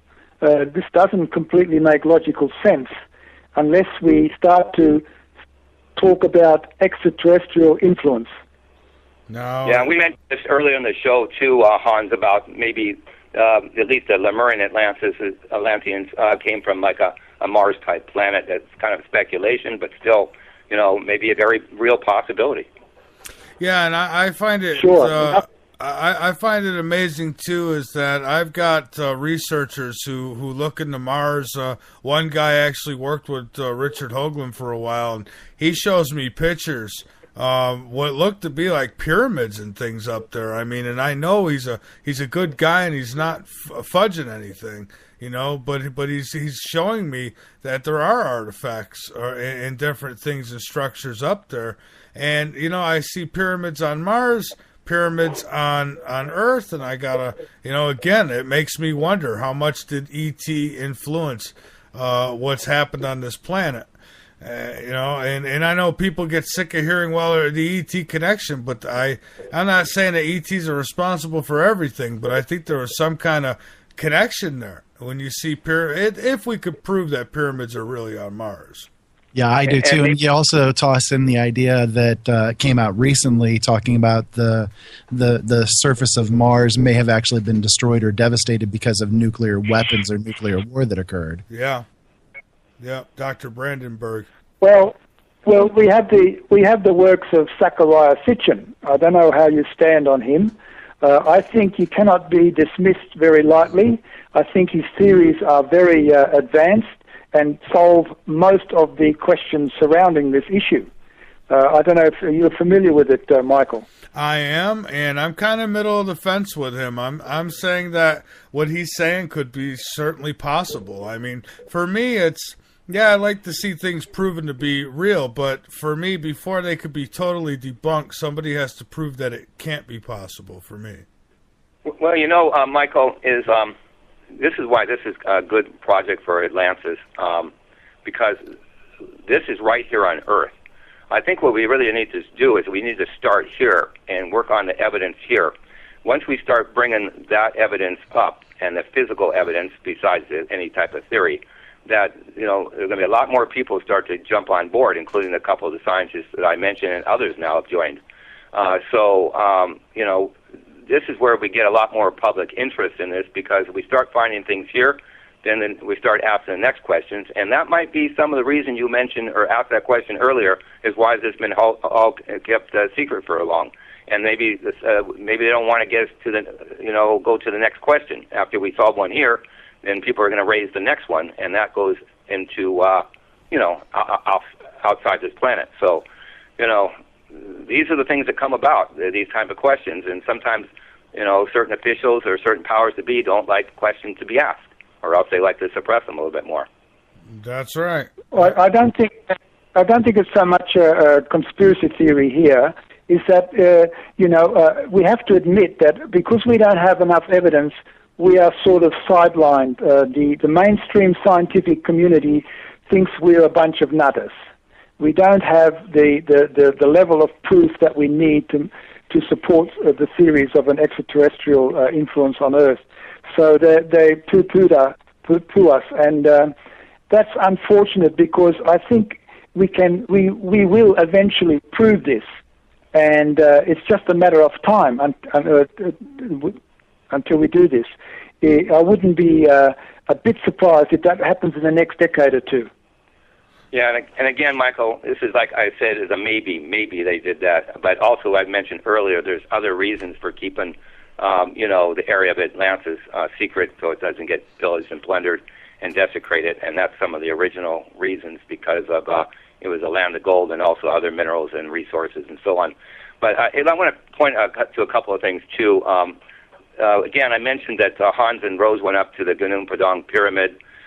So did the president of Indonesia as well. We had some photos of that. I'm not sure if I sent you that.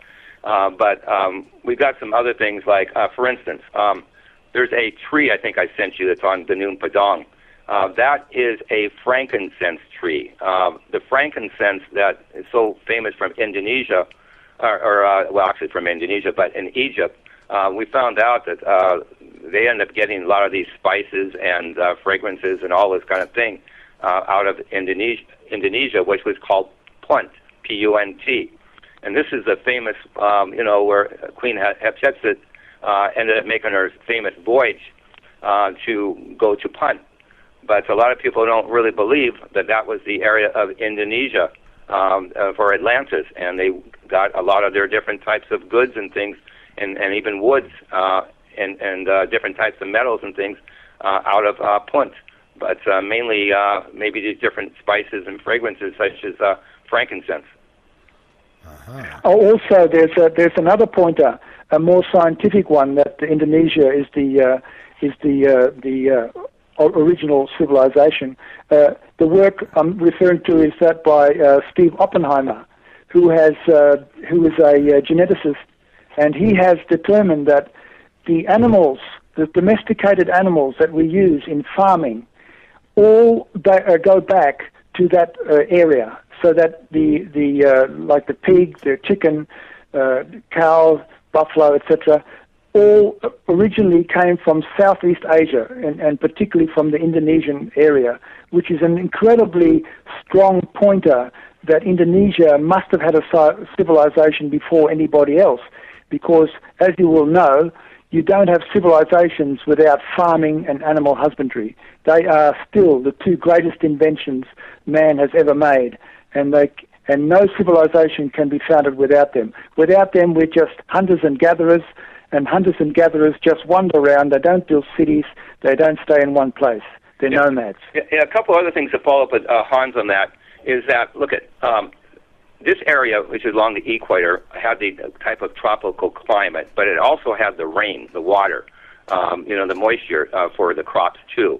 It also had, and even though it's kind of been detrimental, the volcanoes, but also had the volcanically rich, soil for growing crops. I found out when I was there, and I knew this before, that the Atlanteans, or that area, were able to produce as many as 3 crops per year, and that crop was rice. It's known as a second arrow, to like the Egyptians, because it's the field of reeds that's over there. Those reeds were the and I have them on the photos I sent you, are the rice paddies that's there. And most years they were able to grow 2 crops per year, raise 2 crops, but some years 3. But it's even more interesting is they're able to do the same thing today. But again, this was in the Pleistocene Ice Age. And we also, I know that for the word that comes for rice in Dravida is arisi, and the word for cereal is called sarisi. So that's where we get the word cereal from. It's from the root base of Dravida. But this is a staple. It's a staple for them. And other ones as well. Yeah, it's interesting to see what the Sumerian Genesis has to say about all this. According to the Sumerian Genesis, this is a 6,000-year-old clay tablets. The gods gave man the invention of farming and animal husbandry, and then when you ask who were these gods, well, they were they that from the heavens came. Now we've got a puzzle here, mate. To solve this one would be an incredible achievement. Yeah, like the fallen angels, or the civilizing heroes that you hear about, the Kukulkans and the Quetzalcoatl and so on. Or the biblical Nephilim, Genesis 6. Can I quote it? Genesis 6 is very interesting and has baffled all theologians for centuries. It goes like this. It says, this is actually, Genesis 6 deals with the period before the flood, the end of the Ice Age, the time of Noah. And it goes like this. And man began to multiply on the earth, and daughters were born to him. And then it says, there were giants on the earth in those days and also afterwards, when the sons of gods saw the daughters of men and found them beautiful. And then it says, I've got a little bit mixed up here, sorry, but it's basically I just reversed the sentences. In other words, these so-called sons of gods copulated with the daughters of men, and they bore children, and these are called these are men of renown and civilizers. In other words, so what they're saying, what this chapter says, is that some beings, and we're talking plural here, not singular God, actually copulated with our females, and then these men, this cross between the Nephilim and the human, are the ones that did the civilizing. I see. That's a bit of a wow. Yeah, it is. That is a wow factor. Yeah, I believe that too. Michael and Hans is listed in Professor Stanfield's book. There's a mention of that particular paragraph or so. So again, I don't think even you, Hans, knew about that, but it's been mentioned in our work as well. Well, added to that, recently. I'm sorry. Go ahead. Yeah, I just wanted to go one step further back with using the Sumerian Genesis. Now, of course, how did we get to the stage where these so-called Nephilim or extraterrestrials or whatever you want to call them, or gods, whichever term you want to use, were able to mix their genetics with humans? And we look at what the Sumerian Genesis has to say about the period before that. It actually states that the Nephilim genetically engineered ape man to create Homo sapien, which again explains another big riddle that we have. How did we get from ape man to Homo sapien in such a short space of time? In the space of about 50,000 years, we did about a 4 million year evolution.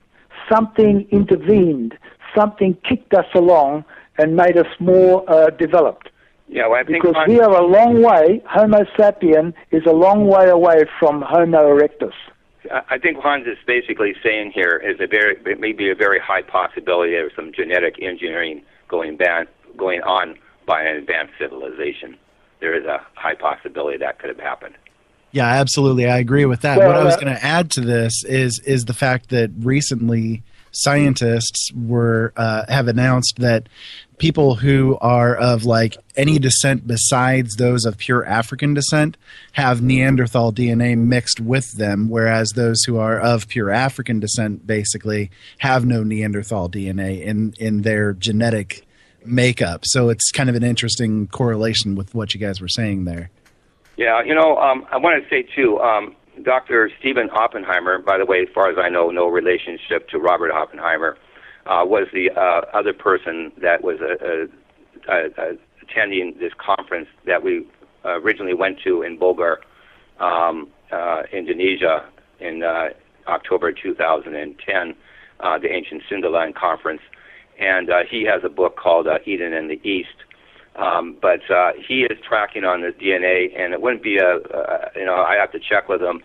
He's actually from out of Oxford University in England, but it wouldn't be a bad idea, I think, to have him sometime on the show, and I'd have to ask him if he'd be willing to come on if you're interested in having him, Michael. Oh, yeah, that would absolutely be great. That would. We do have to take one more break, and I know that we have your webmaster who is going to join us in a little bit here on the show too. So why don't we finish up this segment, take our break, and then we'll come back and we'll have a little longer to go. But Ira, is that about it for you? Or? Yeah, that's about it. Thanks for letting me call in. You guys have a wonderful night. All right, thank you, Ira. Appreciate the call. All right. So we're going to take the break and then we'll come back. So everybody hang on with us. This is Late Night in the Midlands. We're talking about Atlantis. We're talking about a lot of things here. Neely, who is one of our co-webmasters. I want to go back to a question that was asked earlier about the Gulf of Aden, and I want to address that question. First of all, this question is addressed a little bit in chapter 15 of our book, but most importantly, this area was known by the Mesopotamians was known as Dilmum, Dilmum, Dilmum, and it's associated with this Gulf of Aden by the Mesopotamians, but that was really an error. One thing in chapter 15 is it points out that Atlantis was known to be southeast of Assyria, but it didn't say exactly how much southeast. But if you draw a line, and I do have this in a PowerPoint presentation when I do a seminar, it will show that this will go right down, especially right to the equator, to the area of Atlantis. But most importantly is that the Gulf of Aden is that they're referring to, it was southeast of Mesopotamia. But that was only really an illusion. It was really never there. The Aden refers to Eden, and the actual Eden, the real true location, was the Garden of Atlantis, Indonesia, or I should say in the area of Java, but maybe it's Sumatra today, but was really Lemurian Atlantis, the motherland of civilization, that garden of the motherland of civilization, Lemurian Atlantis, not in the southeast area, or southeast of Mesopotamia, okay? All right. So with that, I wanted to throw it back to Hans, maybe for about 2 minutes. If he could describe Hans, if you could describe what your vessel and what equipment you have on board before we bring Jeff on, okay? Yeah, sure. The vessel is the Southern Sun. She's a 19-meter motor sailor, and we have an array of electronics on board. We have a structure scan which is built into the hull, which is good for sonaring shallow waters. And then we have a tow-behind side scan sonar, a towfish. That's for deeper water. As well, we have an ROV, a remote-operated underwater vessel, and we also have a magnetometer for ferrous metal detection. And the only piece of equipment really left to get, unless we use a different vessel, is a deep sub-bottom profiler. So if Hans were able to see something on the side scan sonar or the bottom side sonar, we could actually, and it's below the sea floor, that the deep sub-bottom profiler would give a much better imaging beneath the sea floor into the sand, the silt, and other layers beneath that. So that's kind of it for that. So if you would like to... Go ahead. All that it no longer becomes relevant if we can get this next stage up and running, where we use a seismic servo vessel, a larger vessel. We're talking about something about 2,000-3,000 tons, capable of pulling streamers like up to 6 kilometers long, manned by like 50 people. These are expensive vessels to run, but they do a fantastic job. They not only look at the surface, they look below the surface with the seismic array. And it would be a very quick, then just follow those rivers that are now underwater and determine what's there. And I think if this city had any kind of, substantial structures, made out of, not concrete or whatever, but rock, then they would show up quite easily on a seismic acquisition. So anyhow, Michael, why don't you go ahead and bring on Jeff next? All right, so let's do that, and then you could give everybody a little feedback on who Jeff is. So let's bring him on board here. All right, it's ringing. And it's ringing. Maybe I should have warned him first.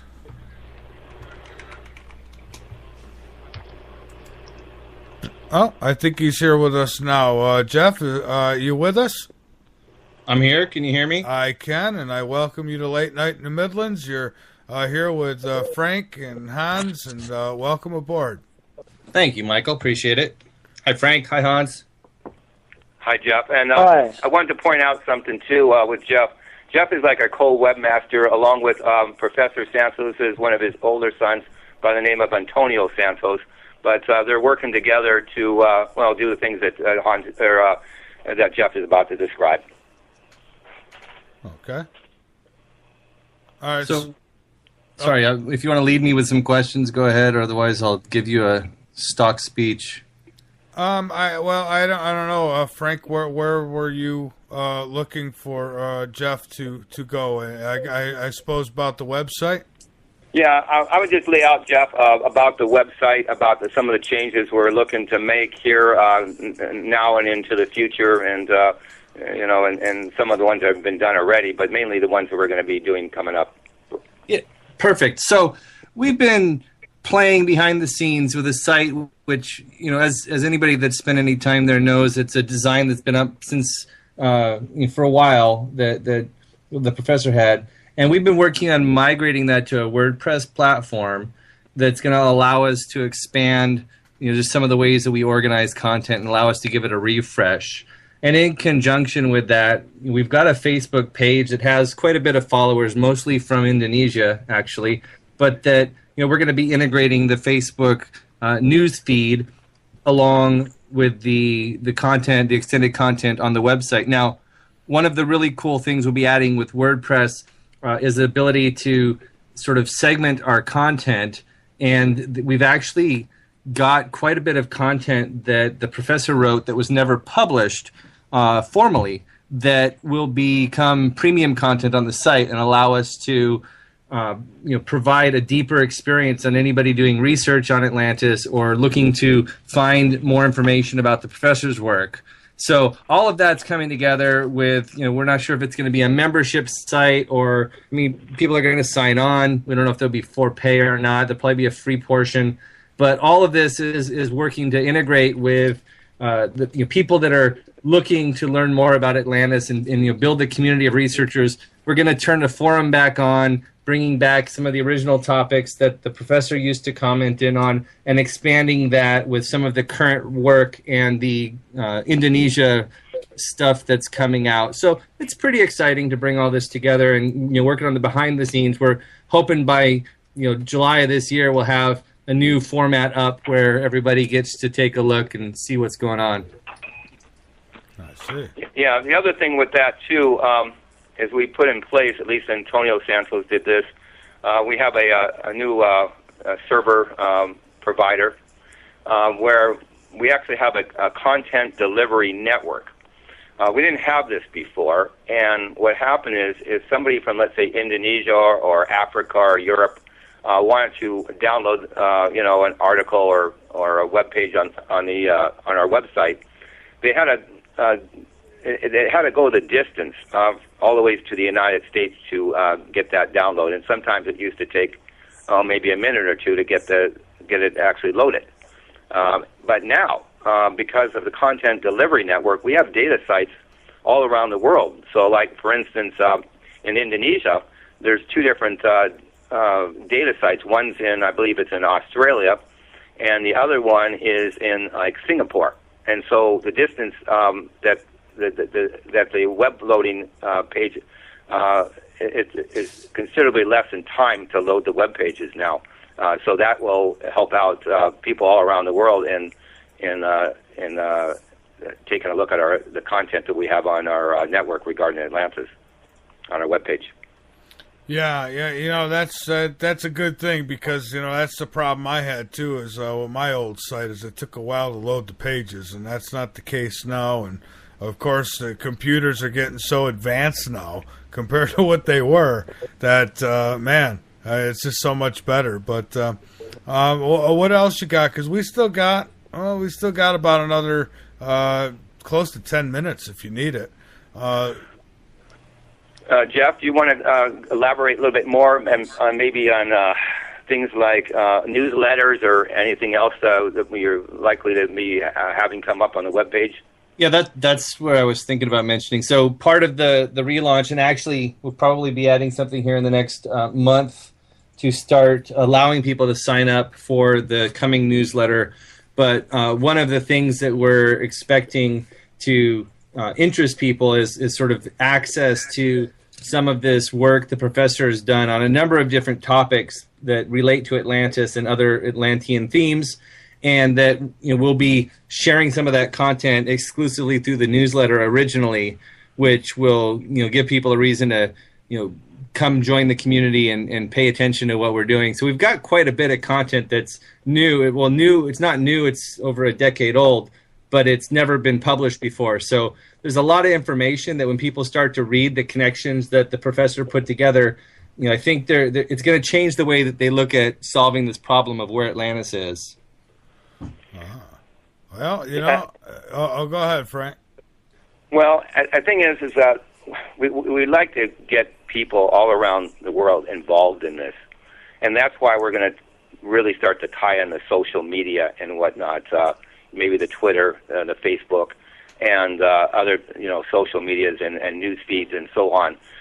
So we really have what will amount to a clearinghouse for the information on Atlantis. We had a forum up once before when the professor was alive, and we started to build, I think, about 1,000 members in that very short period of time. But I know it's going to go way beyond that because we've had a flow into our website in the past, which has been moving up there, and then Professor died or passed away, and so it kind of dropped off a bit. But look, we're not going away on this. We're going to start moving on in this direction. We We are getting support from the Indonesians. There is an Indonesian presidential task force on it from the previous president that was involved in this, and I really thank President Cecilio Bambang Yudhoyono for all his support, and also with regards to some of his ministers that were involved in this as well.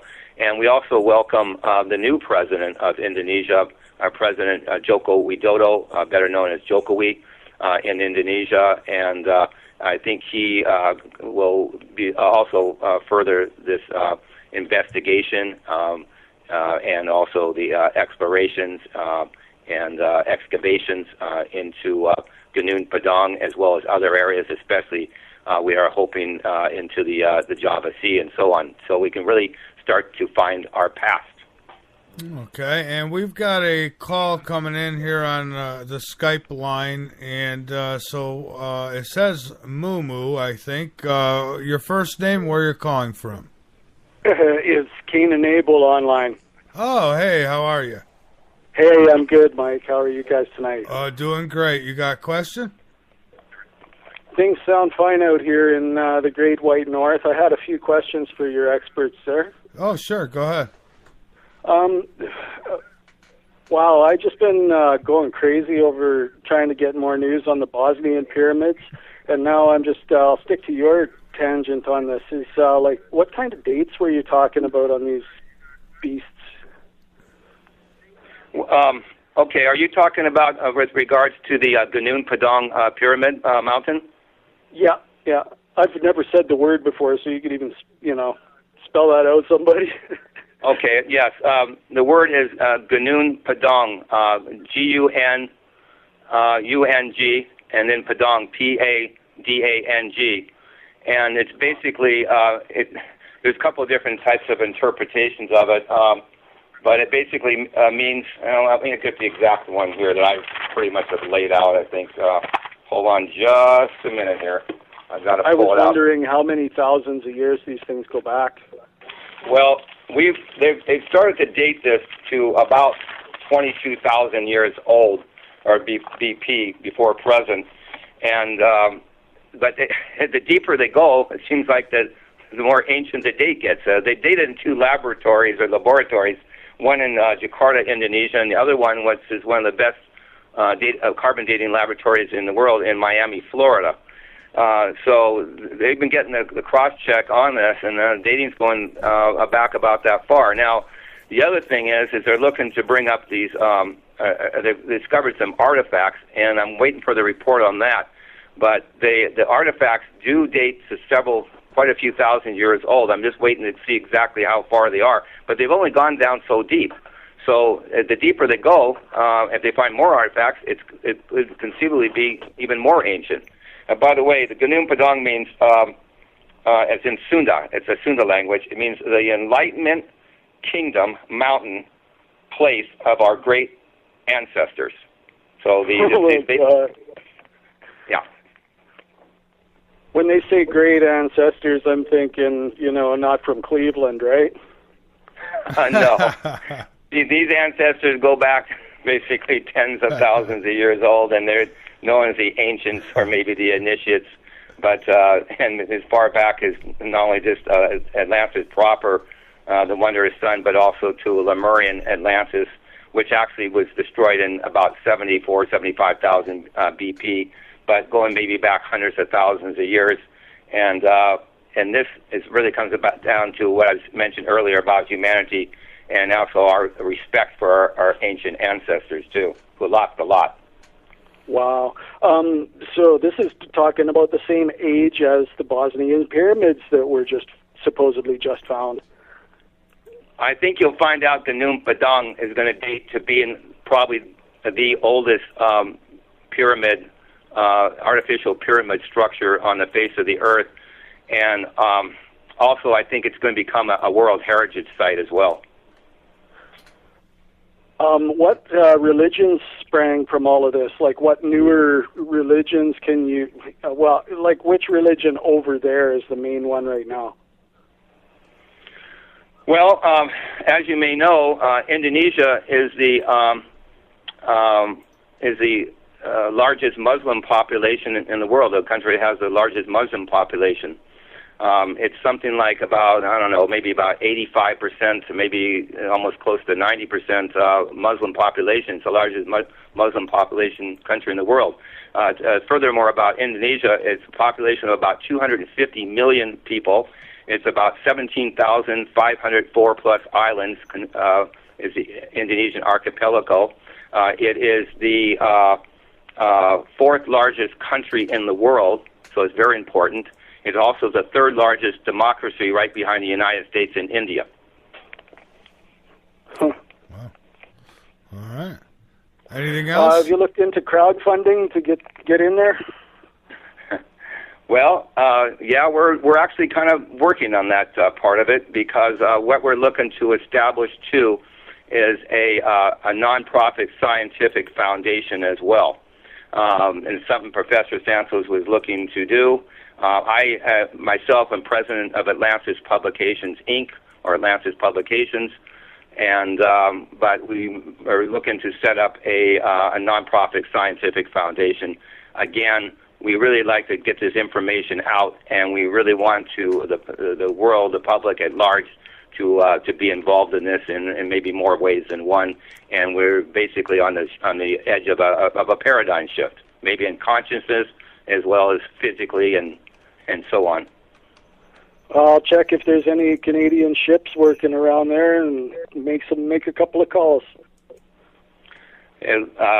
You can certainly, if you find something that might be of interest with regards to crowdfunding or others, you can certainly send me an email that's listed on our website, Frank at AtlantisPublications.com.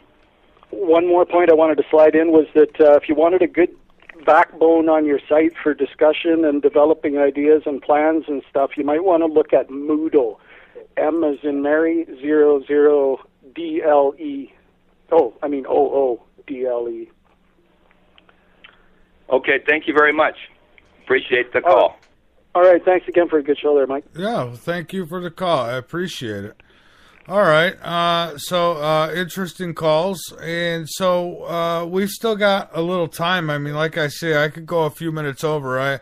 Because we've had an area where we had an issue connecting, so we can make up for that. So what I want to do is give all of you an opportunity to get out anything that you'd like. So Frank, however you'd like to manage this, by all means go ahead. And I should mention, folks, we do, before the show's over, let me mention that we'll have our own newsletter coming up. I'm going to have that finalized hopefully by this weekend. So we'll have this newsletter going out to all who subscribe to Late Night in the Midlands, as well as we're going to start getting some video interviews going as well and getting those up for those who subscribe. On top of that, don't forget Money and Change is moving to Sunday. It'll be an hour show with me and Stu. And outside of that, folks, LateNightInTheMidlands.com. Please donate or subscribe. Help us out. We're getting there, but we're not there yet. And it is you, the listener, who keeps us on the air each and every month. That's why we could bring you the best guests with the best information. And, Frank, you're one of those guests, and I thank you. Yeah, okay. I just wanted to end up, and I'll throw it over back to Hans and Jeff. But I just wanted to wrap up and say, if people are interested in our material, they first of all can go to our website. Actually got a lot of free articles up there. And that's at www.atlan.org. It's the first 5 letters of Atlantis. It's a .org website. Additionally, our book, our main one here, is called Atlantis, the Lost Continent Finally Found, the definitive localization of Plato's Lost Civilization, or Plato for your international listeners. And it's being distributed through North Atlantic Books. I am the publisher. My sub-publisher is North Atlantic Books, and it's being distributed through Random House, and it's available on Amazon.com as well as other bookstores. All right. And Jeff, what else would you like to add? I do want to tell you this. The website is looking fantastic. I love it. I love the changes.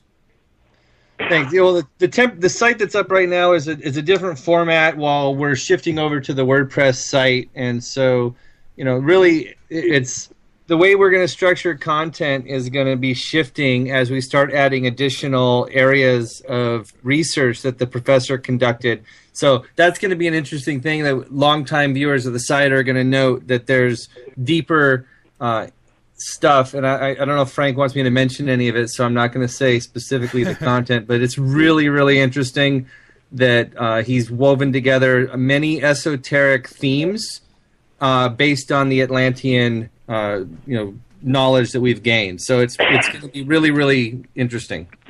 Yeah, Michael, we're going to get up all the photos and things of past conferences of Gunung Padang. I mean, there's going to be a whole bunch of videos and things, and so we're going to get all this kind of information up, as well as the data and so on. So it's going to start to really move, and we've long in coming, but we're going to start to move it in that direction dramatically. So it's in process, a work in progress. Fantastic. And Hans, anything that you'd like to finish with? I always enjoy you joining because you bring a whole nother aspect to the conversation. I appreciate having you here tonight. Thanks, Michael. Yeah, my energy is now going to be directed at getting this collaboration going between the Indonesian government and the Australian government.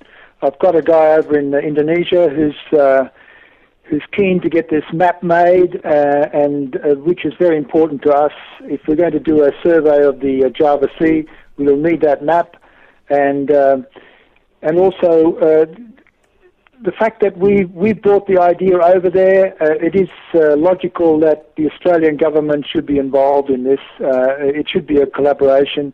It is a big thing. It's probably the biggest archaeological project ever undertaken because of its sheer size of what we're trying to survey and what we're trying to prove. I mean, we're trying to prove a civilization that is at least twice as old as the oldest known civilization, Mesopotamia. This is no small matter, and we are going to need tons of proof. So we've got to go in there big, and it's going to take a lot of resources and a lot of energy. So we're optimistic that there will be a collaboration between these two governments, and this will make the task for me a lot easier. By the way, too, we are now actively setting up the scenario for a documentary series that's going to be sort of going parallel to what we're doing with the survey. So hopefully that will happen as well. And as well as that, we're also involved in the Maritime Museum in Miri in Sarawak, Indonesia. So we've got a busy time ahead of us. Hey, last thing, Michael. I know you're good friends with George Norrie. You had him on the show one time. I used to be in good conversation with him. Anyways, I haven't talked to him in a while, but I'm a little closer to Art Bell than I am George. But yeah, no, not really. That was when he called in. That was from, I think it was 2010 when he called in, and since then I haven't really been able to get a hold of him too much. Well, I just want to let you know and your listeners that I actually was in touch with George Norrie, and I did an interview with him. That's going to be appearing coming up on the Gaiam TV Beyond Belief. Oh, good. Yeah. I've heard of that. I actually had a host on this show who was a guest on that before. So yeah, he's still going strong with his TV show. That's good. Yeah, so the broadcast will be coming out over Internet TV and probably the next week or two. I'm not exactly sure what the date's going to be, though. Yeah. All right. Great. Well, let us know. I'll be glad to throw a link up and get people. The more interest we could put into this, the better. Sometimes the radio business is a little shady. I don't know, people, they easily get offended, or they look at you as competition rather than tools. And so I don't know.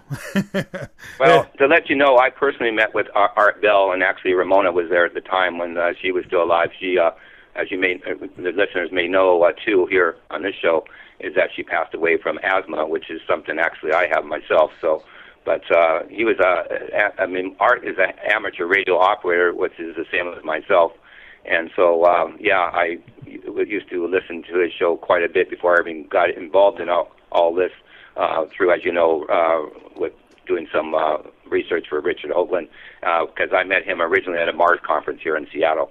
But maybe one of these days we'll have that Atlantis Mars conference. You never know. Yeah, and Art's coming back in a couple months. I mean, I'm not buddy with him, but I am on his network, and I have corresponded with him on occasion. But it's a pretty good network, the Dark Matter Radio Network, and he'll be bringing his new show to that. So it's gonna really pick up some steam, I think, once Art gets back there, and I think it's doing pretty good now. And so and that's where this show is going to wind up. So I thank you all. Well, I thank you to Michael and all your listeners for listening to this. I'm hoping that a lot of people more can get involved in this, not only just in our country here in the United States, but also around the world, and of course Australia, Indonesia, and so on. So I really thank you for having us on, and actually having us on as many times as you've had in the past as well. Oh, absolutely, and I'm looking forward to many more times in the future, because this topic, this subject never gets old. And you do a great job with it. I mean, and your entire team, just fantastic, and I appreciate it. Well, I think maybe one of these days we should also get Dr. Danny Hillman, Nata Wijaya, on, as well as Dr. Ali Akbar, the geologist and the archaeologist. And when they come up with this evidence and the photos and everything else, that's another thing that people can start to see the physical evidence. And I think it's going to go much beyond Gunung Padang, but also into other areas on the island of Java, also on Sumatra. And also, they found cave art now, too, that's on the island of Sulawesi that dates to over 40,000 years old, by the way. Fantastic. And one more question before we end this is, the Indonesian government, I know you had mentioned in the past that they were kind of on board with all this. Are they still on board? Well, there was a change of governments, as I mentioned, because they had an election here last year, and the new president is President Joko Widodo, better known as Jokowi. And we have some contacts in the country, and I hope that he will be as supportive, and maybe even more supportive than the former president, Susilo Bambang Yudhoyono, who, by the way, we were actually at the World Culture Forum and met up with President Yudhoyono in a sense. We actually ended up sitting on the red carpet with him, but I didn't quite exactly get to meet him. But I met the minister under his administration of education and culture. So, we were invited to, and I spoke before this symposium. This is in Bali, Indonesia, it was in 2013, end of 2013. So that was another seminar besides meeting with the Presidential Task Force, which we did. There's pictures on the website, both on all the forums we've been at, and you can see that as well as when we made our trek to up to Gunung Padang. All right, well, fantastic, and I appreciate all of you joining us tonight and filling us in on all this information. And I look forward to the next time. Frank, just shoot me an email and we'll set it up. Thank you very much, Michael. All right, gentlemen, have a great night, and we'll keep you linked up, as always, on LateNightInTheMidlands.com, and good luck with everything, everyone.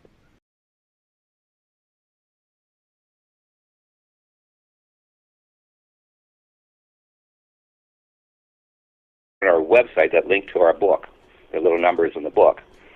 There's usually 2 or 3 or 4 sometimes book links per every number. And so there's actually over 400. And that points to where he got the information, or he researched the information that he found out. So it makes scientific sense. In other words, if you can't believe what he says, then you can look it up for yourself. And he tended to go to very credible type of websites, such as NOAA or NASA, or maybe that some type of university or some type of Academy of Sciences or something along those lines, if you follow me. Yeah, I do. So, I just went to a planetarium about a little couple, well, last weekend, as a matter of fact. I was going to say 2 weekends ago. But yeah, it was last week. And one of the things that they were discussing briefly was the Ice Age. And, looking at the video that they show, I mean, it's just, I guess there would be a spot on the planet that would still be somewhat tropical while the rest of it would be froze over. Is that right? Yeah, I mean, at least the areas around it, and that's what Plato or Plato describes in his two dialogues, the Critias and Timaeus dialogues. So, in order to lay this out for your listeners who may have not heard about it before, is a reason we haven't found Atlantis is we've been looking basically in the wrong haystack or the wrong haystacks all this years. And if you know it's the people have gone through the trouble. If you're looking for a needle in a haystack, it can be very difficult to find, let alone in maybe more than one haystack. But if you're looking for a needle in a haystack and you're looking the wrong haystack to begin with, you'll basically never find it. So what we did is we ended up, like I said, Professor Santos is a reverse engineering it back to its true location and going finally looking in the right place for once versus the wrong place. And that's why if you start to do it that way, you might actually find what you're looking for. In this case, if it's a haystack, it's a needle. In this case, it's Atlantis or evidence of Atlantis, of a lost civilization that dates back about over 11,600 years ago and beyond. Let me ask you this. I mean, how come science itself, how come they have such a hard time admitting that Atlantis was real? For me, I don't need no real big convincing. I think it was. But if you bring this up to, I guess mainstream science, there's no evidence of that. Why do they deny it? Is it that they know and they just don't want us to know? Well, that's really one of the greatest and best questions ever, Michael, and I'm glad you brought it up. And here is the deal. Professor Santos explained to me, and I don't doubt this at all, that the scientists at one time were very interested in Atlantis. But what happened is they got really turned off by so many people, amateur researchers that did not have the necessary background and disciplines to do the research properly. So what happened is they got turned off because it's kind of like the boy who cried wolf. If you're in that story, if you cry wolf over and over again and you have people coming and there's like no wolf, or in this case no Atlantis, and you do it over and over again, people stop coming even when the wolf actually appears.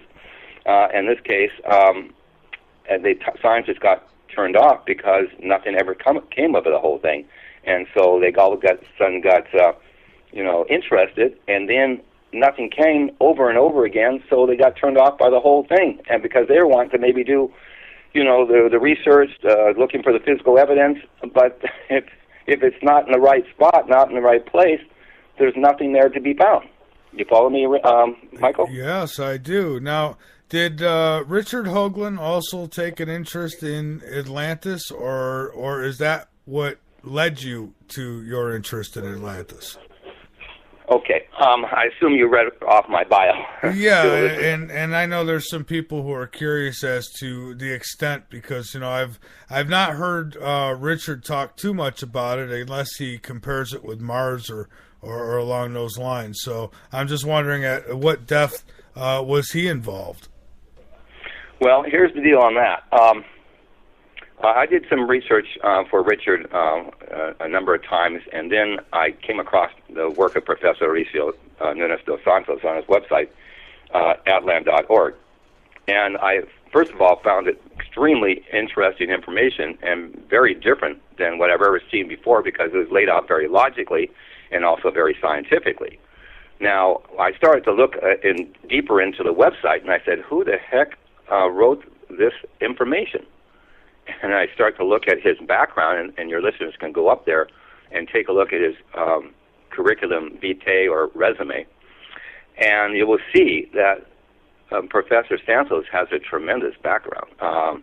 He was into all sorts of types of sciences that would have to do with physics, and as I mentioned, and also with nuclear engineering and nuclear physics and physical chemistry and so on. Actually, he was the person highly responsible, or at least one of them, for the alcohol fuels program down in Brazil, which is actually a model for the world for burning alcohol, 100% alcohol, called alcohol in your cars. They down in Brazil, about 95% of the cars burn pure alcohol, and the other cars burn like E75. So that's one of his inventions, more or less, that he was working on that technology. The other thing is, too, with Richard, when I came across the website, I actually got Richard in touch with Professor Santos, and they had a conversation one day. So we were gearing up for that because Professor Santos, although it wasn't his specialty, he thought, and this is speculation, that the Atlanteans may have come from a Mars-type planet. It may not be Mars, but a Mars-type planet. And our thought was maybe one of these days is having a Atlantis Mars conference with Richard or something like that. That would have been awesome. It's too bad. Well, we could still do it. I'm carrying on the research, as you well know, and work with Professor Santos, and I've had quite a few conferences, actually, some international as well. And so we can definitely put it on. And this goes back also to the website, and one of my co-webmasters will be on later on the program. His name is Jeff McNeely, and he'll talk about some of the changes we're going to really do, because what we're looking to do is get and then to fill into the rest of the pieces of the puzzle, and plus my research going beyond that for over 30 years. And so it's not just somebody coming up and saying, okay, Atlantis is in this spot or that spot, and having no scientific or logical basis of why it really is there. And that's been done over and over again, as you probably well know, because that's why we haven't fully located it since 11,600 years. Yeah, there's been, a few here and there who have come out, and then, of course, there's a lot of chiefs and very few Indians in these cases, and they'll all say, well, we know where it is, they know where it is, and, but nobody can agree on where it is, it seems. And yeah, and this has been going on for a long time, and as you and your listeners know, people come up with, all of a sudden you'll see in the news media a big splash about where Atlantis is, and then it all fizzles and dies out. Yeah. We're not going away on this. I want to let your listeners know. We're going to get to the bottom of it, and actually we've got a lot to the bottom of it. We pretty much have figured out and maybe many of your listeners may know, that a lot of archaeology and maybe even anthropology is done probably 75 to 80% in the classroom or through study and research. And then the rest of it's more or less done out in the field. So we have put together, and especially Professor Santos, over this time, information that's on our website and in our book and other books to follow about the location, about the process he kind of went through, and about basically the reasons for it, the theory and everything behind it. And first of all, for your listeners, I know it's up on your website there. Our website is at www.atlan.org.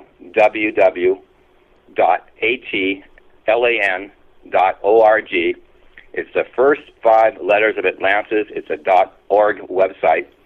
And our book, written by Professor Mauricio Santos, is Atlantis, the Lost Continent Finally Found, and with the subtitle of the definitive localization of Plato, or Plato for your international listeners, Lost Civilization, the definitive localization of Plato's Lost Civilization. That's the subtitle. And as you may well know, and your listeners, the story of Atlantis comes through Plato for the most part. We traced it back actually further than that, and we can maybe get into that as well. But this is what our book lays out, a lot of it. We're going to be coming out with a lot more material. So far, we've probably only released about 10%, so that means we got 90% to go. and we're also working on getting, because I know a lot of listeners don't want to just go by what a book is. They want to know and see the hard scientific and physical evidence with regards to the true location of Atlantis. Am I not right, Michael? Oh, you're absolutely right. I mean, that's what everybody wants to know. You know, where is it and how do you know? And how can they know is what they're really saying. Right. And that's why Professor Sansos, even to start off with, went one I should say notch further, one step further. And that in our book, and on our website especially, we have what I call book links. And there's little book link numbers that go from 001 in our book all the way to 187. However, in each one of those book links that are on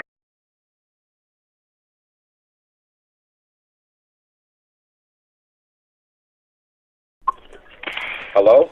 Good evening, Frank. I welcome you to Late Night in the Midlands. How are you tonight? Doing just fine. Well, great. Well, I want to welcome you to the show, and I want to thank you so much for joining us here tonight. How have you been? I'm doing just fine. A lot of things going on, and a little travel been involved over the last few years, and so a lot happening. Yeah, well, I was just telling the listeners I had been over to your website, and the changes are fantastic. The site looks incredible. Yeah, we're actually going to be changing it even from there. That's kind of almost like an experiment. So we're going to look to actually tie a whole lot more in, much beyond that, and actually do another makeover as well. Yeah, and we'll cover more about that near the end of the show tonight. I just wanted to let you know that I think it looks great. Nice changes. Well, thank you. Oh, well, you're very welcome. So where would you like to start tonight, Frank? I guess you'd like to give us, maybe guide us into this whole thing tonight. Wherever you'd like to start. Well, I know you probably have a whole lot more listeners probably from the last time I started with you, which is several years ago. Yeah, we are, for the record, Frank, not to cut you off, but yeah, we're carried on K98 Talk. They're a station that's affiliated with a big-time music station. I mean, they're heard all over the place. We're also on Art Bell's Dark Matter Radio Network, and we're on High Points Radio. It's the top of New Jersey. And they cover New York, New Jersey, Pennsylvania on 100.5 FM, 1700 AM. So, and we're about to pick up another station here. I can't mention them yet, not until it's finalized. But yeah, we're about to pick up another one. Well, it sounds great, Michael, and it's really great to this evening to be able to speak with all your listeners and new listeners regarding the topic of Atlantis. And I do welcome all your listeners to the show. What this is all about really is really this, for the first time probably ever, either in history or even prehistory, the discovery of the lost continent Atlantis, finally actually discovering it. It's not just another show or talk about Atlantis.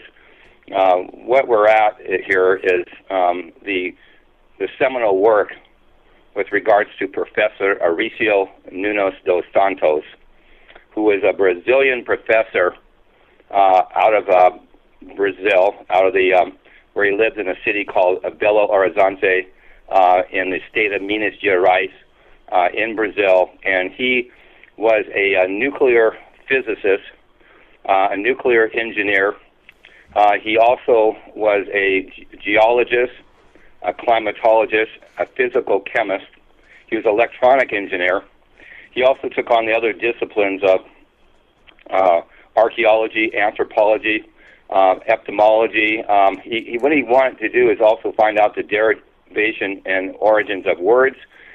He even took on occultism, not that he wanted to be a cultist per se, but so he could understand the hidden meanings and symbols behind things in order to really unravel the riddle of Atlantis, which has been held secret for 11,600 plus years.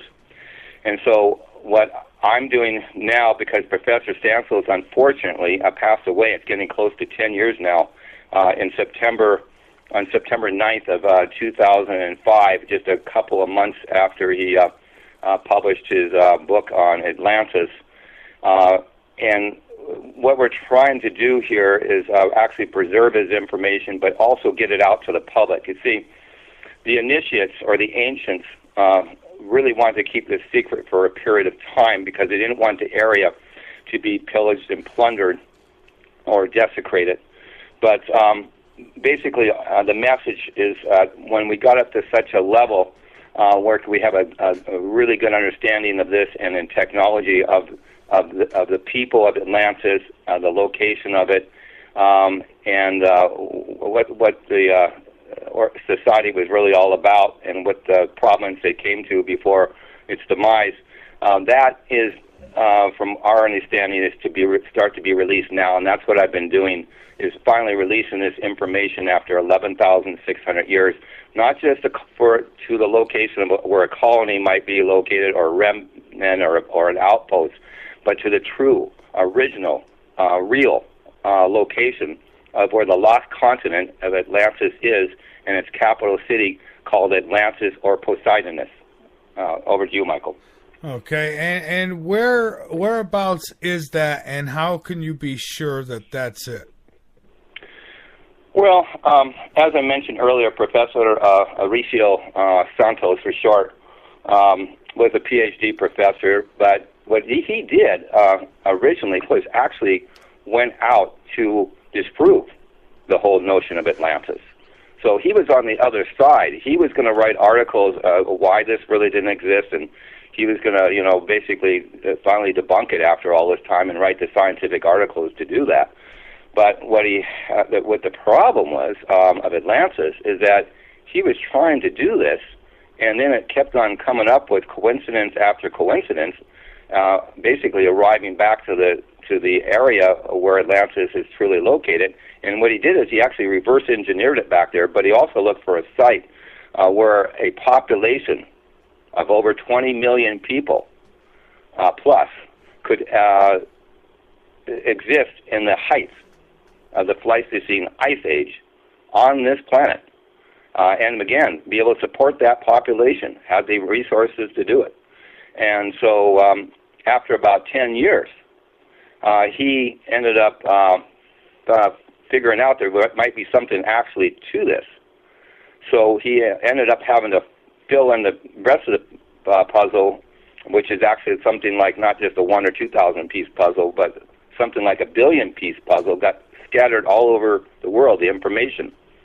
And so in order to get a clear picture, he had to fill in all the pieces. And I've mentioned to you before, he didn't cram them in, as you sometimes do when you're doing a jigsaw puzzle, but he made sure there's the right pieces so we could get a clear picture about Atlantis, where it was located, about the people, the technology, also what happened to it, and all the different types of events leading up to its destruction and beyond. So this is a very, very highly logical and scientific process that he had to go through. And then another almost 10 years after that, some of it with me,